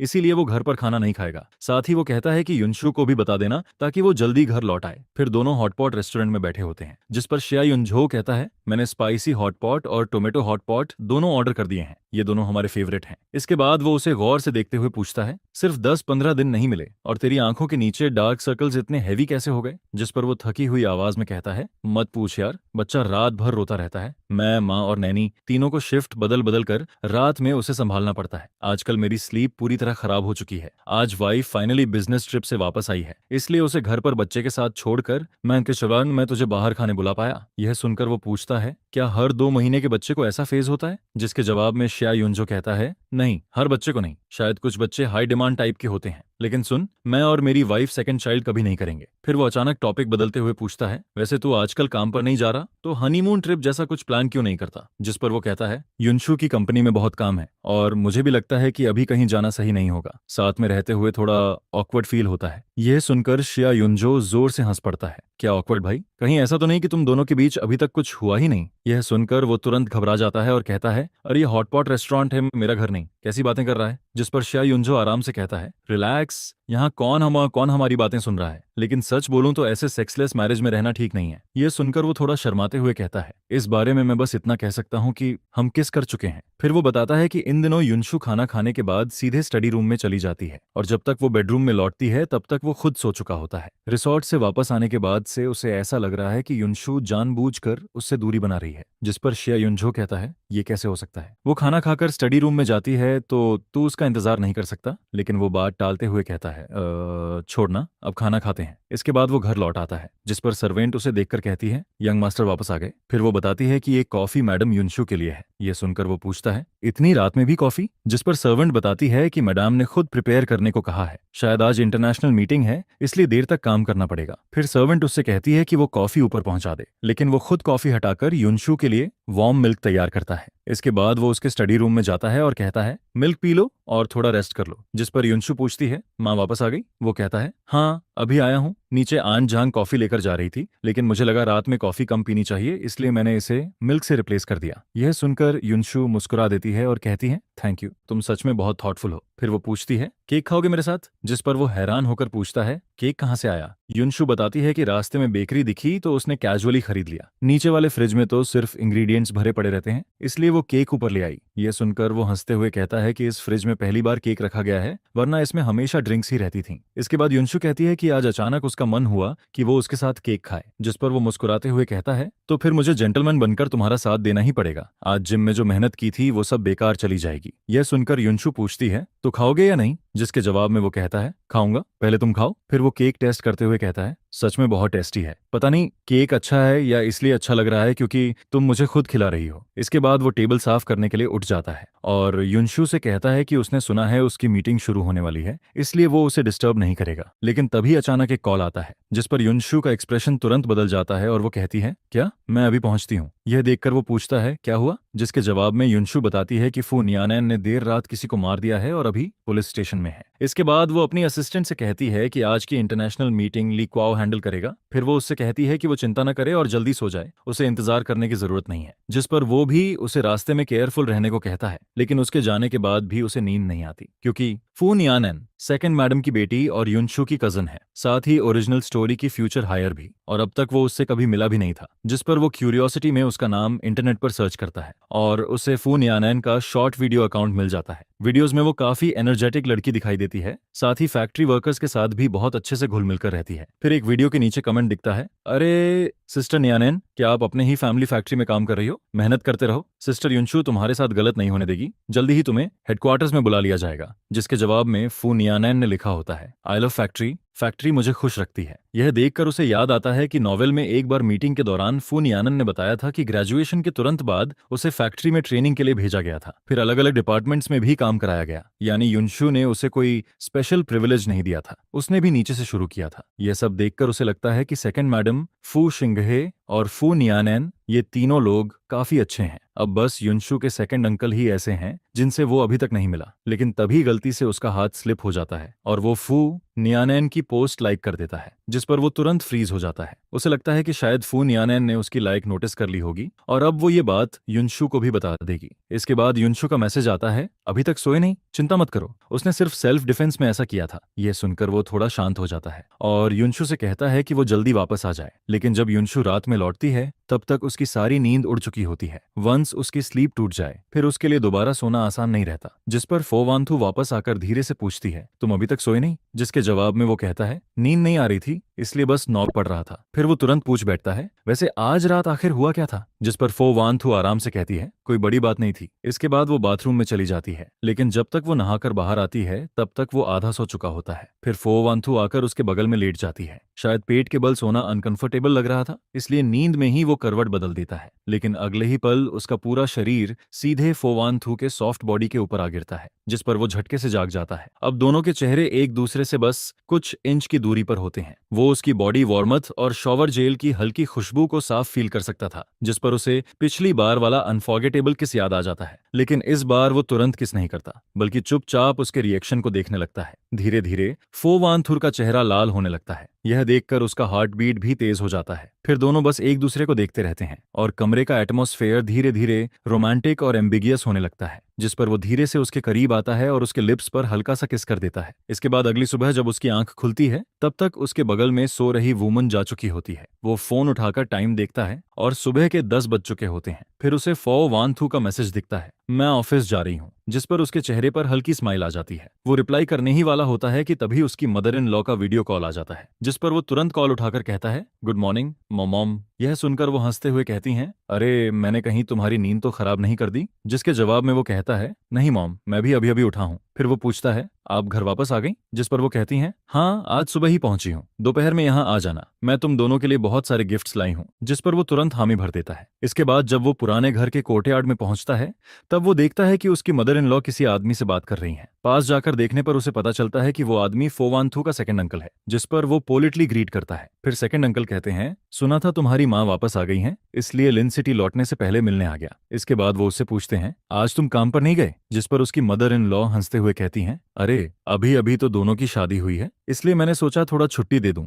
हनीमून पर जाने का भी प्लान था, लेकिन मेरा हाथ टूट गया, इसलिए दोनों मेरे पास रुक गए। यह सुनकर सेकंड अंकल कहते हैं, वैसे भी छुट्टी ले ही रखी है तो घर पर आराम करना बुरा नहीं है, बाद में स्कूल वापस जाकर पढ़ाना शुरू करेगा तो काफी बिजी हो जाएगा। फिर वो अपने बेटे का जिक्र करते हुए कहते हैं, हमारे टीन्हा हा का भी यही हाल है, काम शुरू करो तो फिर एंजॉय करने का टाइम ही नहीं मिलता, रोज इतना बिजी रहता है कि हालत खराब हो जाती है। इसके बाद वो जाने लगते हैं, जिस पर वो कहता है, सेकंड अंकल मैं आपको बाहर तक छोड़ देता हूँ। रास्ते में सेकंड अंकल उससे पूछते हैं, सुना है तुम ऑडिटिंग मेजर पढ़ाते हो? जिसके जवाब में वो कहता है, जी सही सुना आपने। जिस पर सेकंड अंकल कहते हैं, ये फील्ड काफी प्रॉमिसिंग है, तुमने कभी अकाउंटिंग फर्म्स ज्वाइन करने के बारे में नहीं सोचा? कुछ फर्म्स तो इतनी अच्छी हैं कि तुम आराम से चूज कर सकते हो। यह सुनकर वो हल्का मुस्कुरा देता है और कहता है, आप मजाक कर रहे हैं, मैं इतना कैपेबल कहाँ हूं, और वैसे भी अकाउंटिंग फर्म्स में बहुत वर्कलोड होता है, मैं थोड़ा स्टेबल और आराम वाला काम चाहता हूँ। हालांकि उसके मन में आता है कि पिछले लाइफ में उसका सबसे बड़ा सपना बिग फोर फर्म्स में जाना था, लेकिन वो इंटर्नशिप तक हासिल नहीं कर पाया था और उसे अच्छे से पता था कि उन बड़ी फर्म्स में कितना प्रेशर होता है। जिस पर वो आगे कहता है,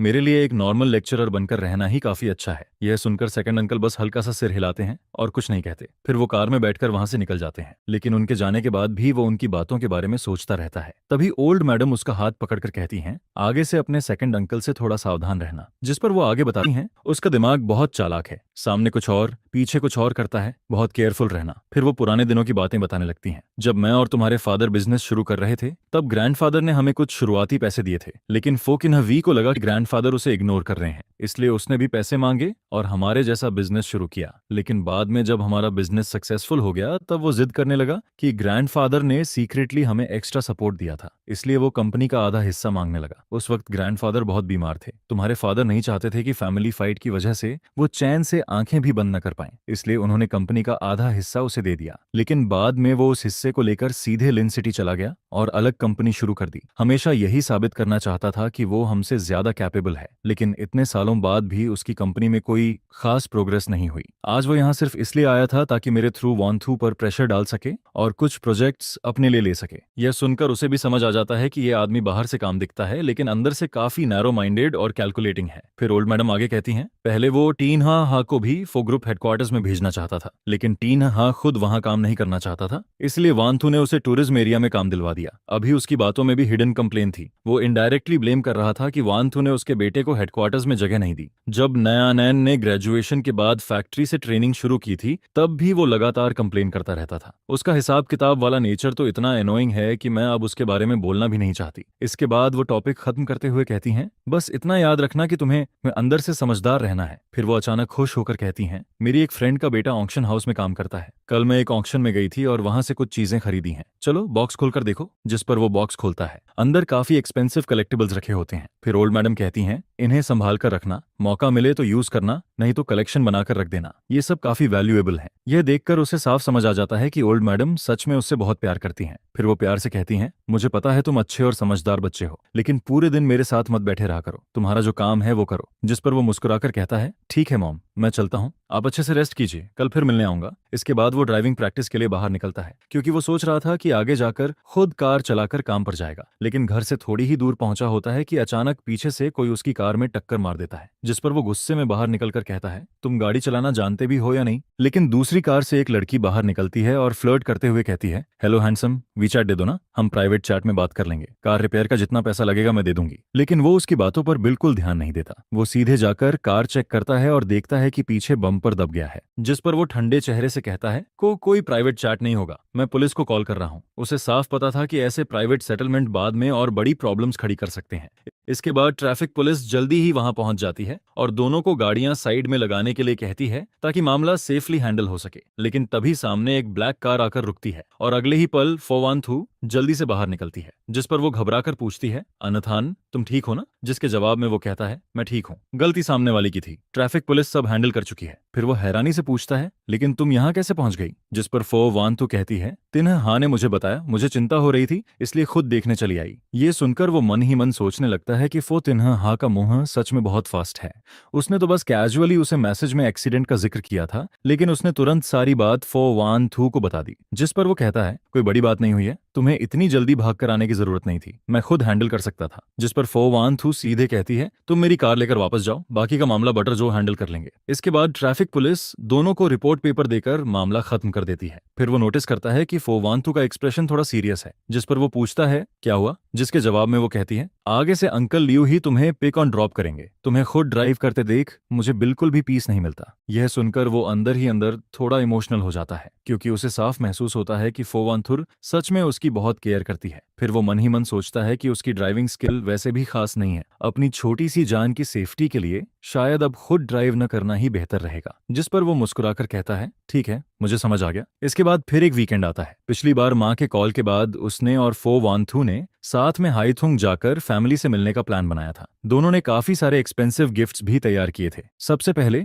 वो अपनी मैटरनल फैमिली के घर पहुंचते हैं, लेकिन कोर्टयार्ड में कदम रखते ही उन्हें एक लड़की की लाउड आवाज सुनाई देती है, प्लीज मेरा कार्ड अनलॉक कर दो ना, मुझे सच में अपनी गलती का एहसास हो गया है, आगे से ऐसा नहीं करूंगी। जिस पर उसे याद आता है कि ये कॉप किम निगियन है, ओरिजिनल ओनर की बायोलॉजिकल मदर और स्टेप फादर की बेटी। अभी वो 10th क्लास में पढ़ती है और उसका नेचर काफी रिबेलियस है। उसे याद आता है कि पहले इस लड़की ने उससे पैसे मांगे थे। उसने उसे 5000 युआन ट्रांसफर किए थे, लेकिन उसने उसे भी कम बता दिया। जिस पर उसने दोबारा पैसे भेजने से मना कर दिया था और कहा था कि जाकर अपने फादर से मांगो। अब वो सोचने लगता है कि इस बार आखिर उसने कौन सी ट्रबल क्रिएट कर दी है। तभी सर्वेंट अंदर आकर अनाउंस करता है, मास्टर और यंग मैडम आ गए हैं। यह सुनते ही उसके स्टेप फादर खुश होकर कहते हैं, अरे अंथान और वानथु आ गए। फिर वो कहते हैं, तुम्हारी माँ ब्यूटी ट्रीटमेंट के लिए बाहर गई है, मैं उसे अभी कॉल करके वापस बुलाता हूँ। लेकिन तभी किम नियन मुंह बनाते हुए कंप्लेन करती है, डैड आप कितने बायस्ड हैं, मैं वापस आती हूँ तो आपका चेहरा चिड़चिड़ा रहता है, लेकिन भाई आते ही आप फूल की तरह खिल जाते हो, जबकि रियल डॉटर तो मैं हूँ। जिस पर उसके स्टेप फादर बिना छुपाए कह देते हैं, हाँ मैं बायस्ड हूँ, अगर तुम अपने भाई जितनी समझदार होती तो मैं भी तुम्हारे साथ हंसकर बात करता। यह सुनकर किम नियन तुरंत फोवानथु के पास जाकर बोलती है, सिस्टर इन लॉ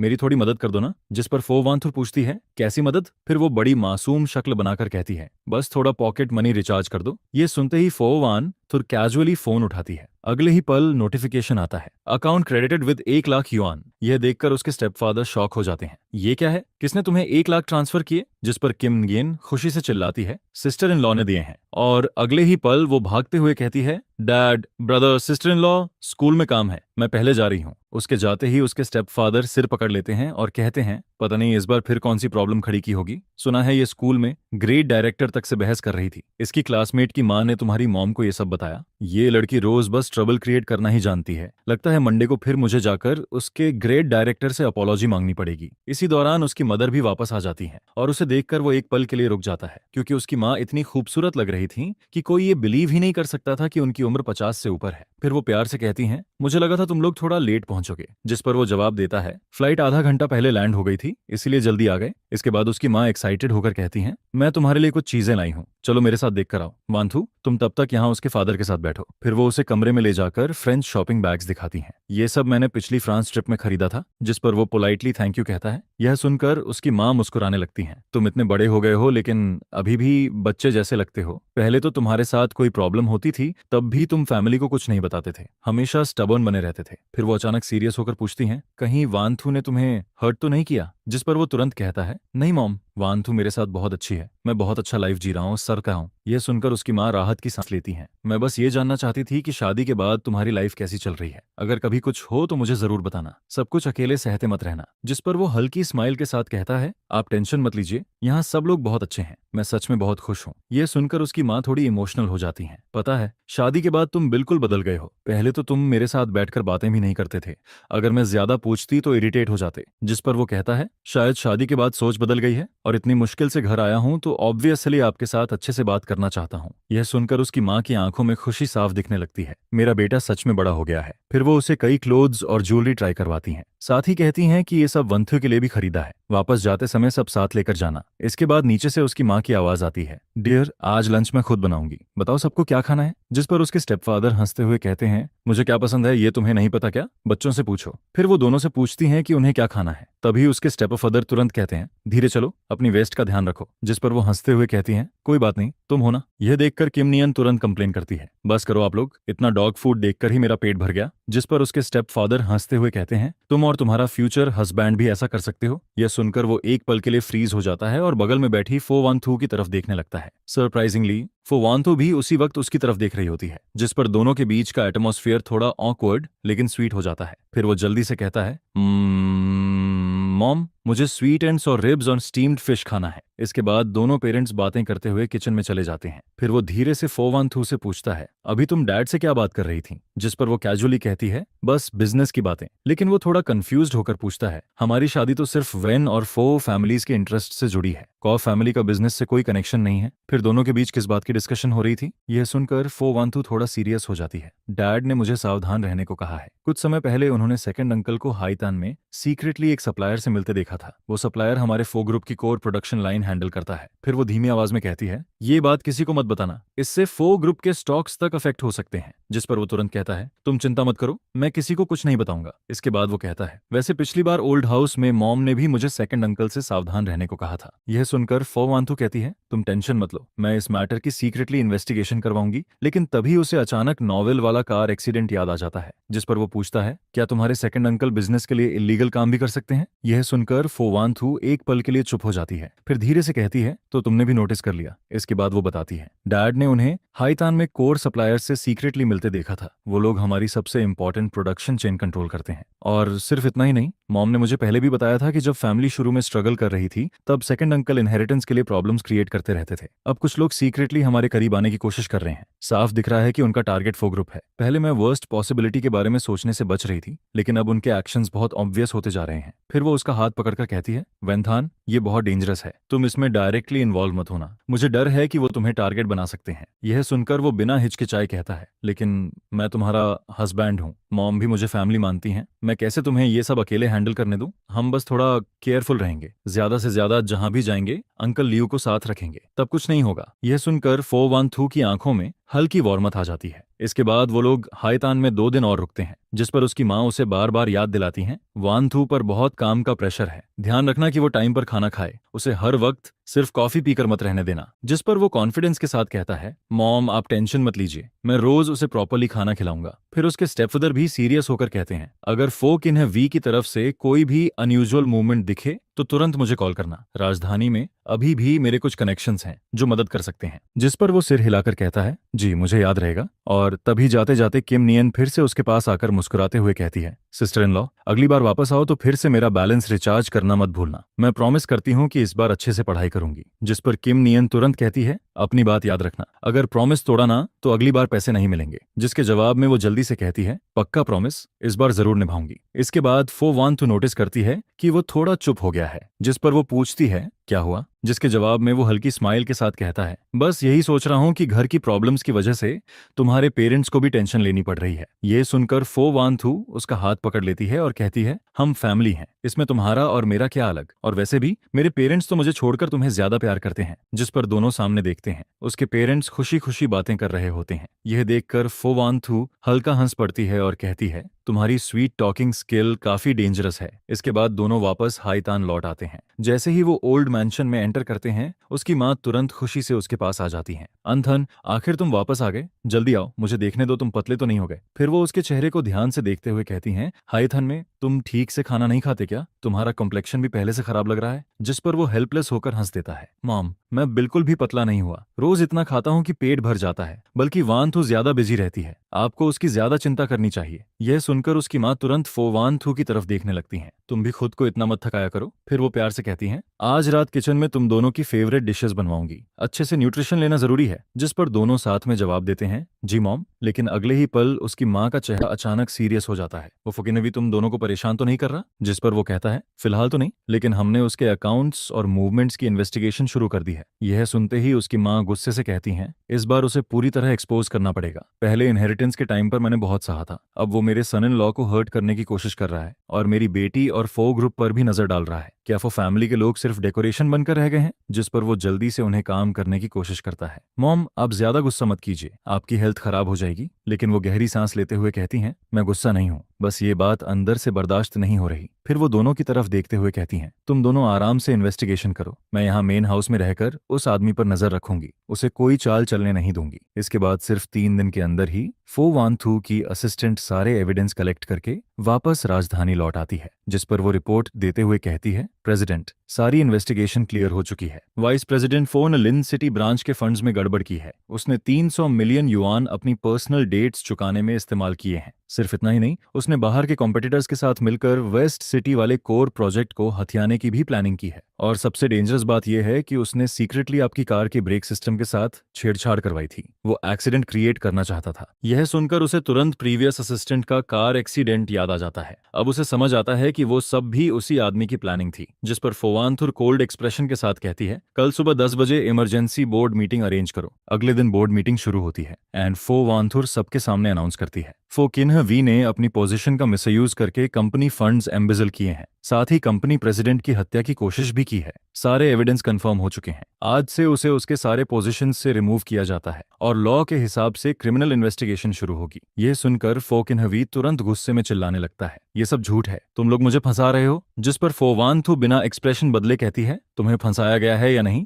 इसका जवाब जज देगा। इसके बाद यह खबर ओल्ड मैंशन तक पहुंच जाती है, जिस पर सेकंड मैडम गुस्से में चिल्लाती है, फोवानथु तुम्हारी हिम्मत कैसे हुई मेरे हस्बैंड को अरेस्ट करवाने की, हमने तुम्हारे साथ कभी बुरा नहीं किया। लेकिन तभी ओल्ड मैडम गुस्से में टेबल पर हाथ मारती हैं, उसने मेरी बेटी और सन इन लॉ को नुकसान पहुंचाने की कोशिश की है। अगर तुमने और ड्रामा किया तो मैं तुम्हें भी इन्वेस्टिगेशन में घसीट दूंगी। इसके बाद पूरा मामला फाइनली सेटल हो जाता है। जिस पर फोवानथुर थकी हुई आवाज में उससे कहती है, अब आगे से कोई तुम्हें बली नहीं कर पाएगा। जिसके जवाब में वो मुस्कुराकर कहता है, ये सब तुम्हारी और मॉम की वजह से पॉसिबल हुआ है। फिर वो पूछता है, वैसे फोनिम का क्या होगा। जिस पर फोवंथु कहती है, उसने शुरू से आखिर तक कुछ गलत नहीं किया, बल्कि सीक्रेटली अपने फादर को रोकने की कोशिश करता रहा। वो एक समझदार बच्चा है, इसलिए मैं उसे फो ग्रुप के बेस लेवल डिपार्टमेंट से ट्रेनिंग शुरू करवाऊंगी। आगे वो अपनी एबिलिटी के दम पर आगे बढ़ेगा। यह सुनकर वो तुरंत कहता है, तुमने बिल्कुल सही डिसीजन लिया। इसके बाद वो फिर से यूनिवर्सिटी में क्लासेस लेना शुरू कर देता है, जिस पर उसके कॉलेग्स और स्टूडेंट्स उसे देखकर एक्साइटेड हो जाते हैं। एक कॉलेग शर्मिंदा होकर कहता है, प्रोफेसर वेन, पहले मैंने गलतफहमी में आपके बारे में काफी उल्टा सीधा बोला था, प्लीज उसे दिल पर मत लीजिए। जिस पर वो मुस्कुराकर कहता है, कोई बात नहीं, हम सब कोलेग्स हैं, पुरानी बातों को भूल जाओ। यह सुनकर सामने वाला तुरंत राहत की सांस लेता है। फिर स्टूडेंट्स भी उसके आसपास इकट्ठा हो जाते हैं। प्रोफेसर वेन, आपकी टीचिंग इतनी इजी टू अंडरस्टैंड होती है, आप तो हमारे सेवर हो। प्रोफेसर वेन, जल्दी न्यू शॉर्ट वीडियोस अपलोड कीजिए ना, हम सब इंतजार कर रहे हैं। जिस पर वो हंसते हुए कहता है, ठीक है, मैं कोशिश करूंगा ज्यादा वीडियोस अपलोड करने की। इसके बाद शाम को फोवानथु उसे पिक करने आती है, जिस पर वो पूछती है, आज क्लासेस कैसी थी, बहुत टायर्ड तो नहीं हो गए। जिसके जवाब में वो मुस्कुराकर कहता है, सब बहुत स्मूथली हुआ, स्टूडेंट्स भी मुझे काफी पसंद करते हैं, मुझे बिल्कुल टायर्ड फील नहीं हो रहा। फिर फोवानथु को अचानक कुछ याद आता है, अभी रेनली का कॉल आया था, उसने वीकेंड पर हमें टेनिस खेलने बुलाया है, वांग्यू भी आएगा। जिस पर वो एक्साइटेड होकर कहता है, ऑफ कोर्स जाएंगे, और इस बार तुम भी मेरे साथ खेलोगी, मैं खुद तुम्हें सिखाऊंगा, एक बार सीखोगी तो तुरंत समझ जाओगी। यह सुनकर फोवानथु हल्का मुस्कुरा देती है, ठीक है, इस बार सब तुम्हारी बात मानूंगी। इसके बाद वीकेंड पर दोनों रेनलई के घर पहुंचते हैं, जिस पर वांग्यू उन्हें देखते ही कहता है, ब्रोदर इन लॉ, आखिर तुम दोनों आ ही गए। मैंने आपका टेनिस वाला वीडियो देखा था, व्यू बहुत हाई थे, आप सच में अच्छा खेलते हो। जिस पर वो हंसते हुए कहता है, बस फन के लिए खेलता हूँ, कोई प्रोफेशनल प्लेयर नहीं हूँ। फिर वांग्यू मजाक करते हुए कहता है, अब तो आप इंटरनेट सेलिब्रिटी टीचर बन चुके हो, अगली बार वीडियो शूट करो तो मुझे भी साथ लेना। जिस पर वो जवाब देता है, जब चाहो आ जाना, बस मेरे साथ प्रैक्टिस करने का टाइम निकालना पड़ेगा। इसके बाद एक रात दोनों ओल्ड मैंशन में डिनर कर रहे होते हैं, तभी अचानक ओल्ड मैडम चॉपस्टिक्स नीचे रख देती हैं। जिस पर वो सीरियस होकर कहती हैं, मुझे तुम दोनों से एक जरूरी बात करनी है। फिर वो सीधे अनथान की तरफ देखकर कहती हैं, तुम दोनों की शादी को आधे साल से ज्यादा हो गया है, रिलेशनशिप भी इतना अच्छा है, तो क्या अब मुझे जल्दी से ग्रैंड चाइल्ड गोद में लेने का मौका नहीं मिलेगा। मैं पूरे दिन घर में खाली रहती हूँ, बस बच्चों की देखभाल करना चाहती हूँ। यह सुनकर वो थोड़ा ऑकवर्ड होकर कहता है, मॉम, ये सब नेचुरली होने दीजिए। लेकिन ओल्ड मैडम तुरंत कहती हैं, नेचुरली क्या, मैं तो रोज इंतजार कर रही हूँ कि कब मुझे ग्रैंड चाइल्ड देखने को मिले, मैं खुद उन्हें हेल्दी और चबी बनाकर बड़ा करूंगी। यह सुनकर फोवानथुर शर्म से उसकी तरफ देखने लगती है और उसके दिमाग में फ्यूचर इमेजिनेशन चलने लगती है। फिर सीन बदलता है, जिस पर अचानक फोवानथु एक्साइटेड होकर उसके सामने रिपोर्ट लेकर आती है, अनथान देखो, मैं प्रेग्नेंट हूँ, डॉक्टर ने कहा है कि 6 वीक्स हो चुके हैं। यह सुनते ही वो पूरी तरह फ्रीज हो जाता है। फिर अगले ही पल खुशी से उसकी आंखें चमकने लगती हैं, सच में मैं फादर बनने वाला हूँ। और ओल्ड मैडम भी खुशी से लगभग रो पड़ती हैं, मैं फाइनली ग्रैंड मदर बनने वाली हूँ। इसके बाद मैंशन पूरी तरह एक्साइटमेंट से भर जाता है। वांतु को सॉर फूड चाहिए या स्वीट, किचन जल्दी प्रिपेयर करो। अंथन, तुम भी ध्यान रखना, अगर रात में उसे भूख लगे तो तुरंत किचन बुलाना। फिर एक रात फोवंथु कहती है, अंथन, मेरे पैरों में सूजन आ गई है। जिस पर वो तुरंत उसके पास बैठकर कहता है, मैं मसाज कर देता हूँ। यह सुनकर वो धीरे से कहती है, धीरे करना। कभी वो रात में भूख लगने की बात करती है तो वो तुरंत उठकर उसके लिए वोंटन बनाने किचन चला जाता है। जिस पर फोवानथु उससे पूछती है, क्या तुम्हें ये सब ट्रबलसम नहीं लगता? लेकिन वो बिना सोचे जवाब देता है, नेवर, तुम और हमारा बच्चा मेरी जिंदगी का सबसे प्रेशियस ट्रेजर हो। इसके बाद आखिरकार फोवानथु सेफली ट्विंस को जन्म देती है, एक बेबी बॉय जिसकी आंखें बिल्कुल उसकी तरह थीं और एक बेबी गर्ल जो बिल्कुल फोवांथू जैसी लगती थी, इतनी क्यूट जैसे जैड से बनी डॉल हो, जिस पर वो इमोशनल होकर कहता है, देखो इन्हें, ये दोनों हम दोनों जैसे लग रहे हैं। यह सुनकर फोवांथू की आंखों से तुरंत आंसू गिरने लगते हैं। सच में हमारे बच्चे कितने खूबसूरत हैं। इसके बाद ओल्ड मैडम दोनों बेबीज को गोद में लेकर खुशी से कहती हैं, बहुत अच्छा, आखिर हमारी फैमिली की नेक्स्ट जनरेशन आ गई। फिर पूरा वो फैमिली मैंशन सेलिब्रेशन में बिजी हो जाता है। उसी दिन ग्रैंड बैंक्वेट ऑर्गेनाइज किया जाता है, जिस पर गेस्ट्स बच्चों को देखकर कहते हैं, ये बेबीज कितने क्यूट हैं, हमें 2 दिन के लिए घर ले जाने दो ना। यह सुनकर बाकी लोग हंसने लगते हैं। फिर वो धीरे से फो वानथू का हाथ पकड़ता है और दोनों सामने चल रही वार्म और लाइवली फैमिली गैदरिंग को देखते रहते हैं, जिस पर फो वानथू धीरे से कहती है, आनाथान, थैंक यू, तुमने मुझे इतना कंप्लीट फैमिली दिया। लेकिन वो उसकी तरफ देखकर मुस्कुरा देता है। वानथू, थैंक यू तो मुझे कहना चाहिए। रात गहराने लगती है, जिस पर दोनों बच्चे अपने छोटे से क्रैडल में चैन से सो रहे होते हैं। कमरे में हल्की वार्म लाइट फैली होती है और पूरा माहौल बेहद पीसफुल लग रहा होता है, जिस पर फो वानथू धीरे से उसके कंधे पर सिर रखकर पूछती है, आनाथान, क्या हम हमेशा ऐसे ही खुश रहेंगे? यह सुनकर वो बिना एक पल सोचे हल्की स्माइल के साथ कहता है, हाँ हमेशा, इस जिंदगी में ये कभी नहीं बदलेगा। फिर वो दोनों अपने सोते हुए बच्चों को देखते रहते हैं। हेल्दी पेरेंट्स, सुरक्षित और खुश बच्चे और एक दूसरे का साथ, बस यही सिंपल लेकिन सबसे खूबसूरत जिंदगी थी। जिस पर वो मन ही मन सोचता है कि पेरेंट्स हेल्दी रहें, बच्चे सुरक्षित बड़े हों और हम हमेशा एक दूसरे के साथ रहें। एक ऐसी जिंदगी जो शांति, वार्मथ और एंडलेस प्यार से भरी हो, आसमान में चमकते स्टार्स की तरह जेंटल और खूबसूरत। यही तो वो लाइफ है जिसकी उसने हमेशा से चाहत की थी।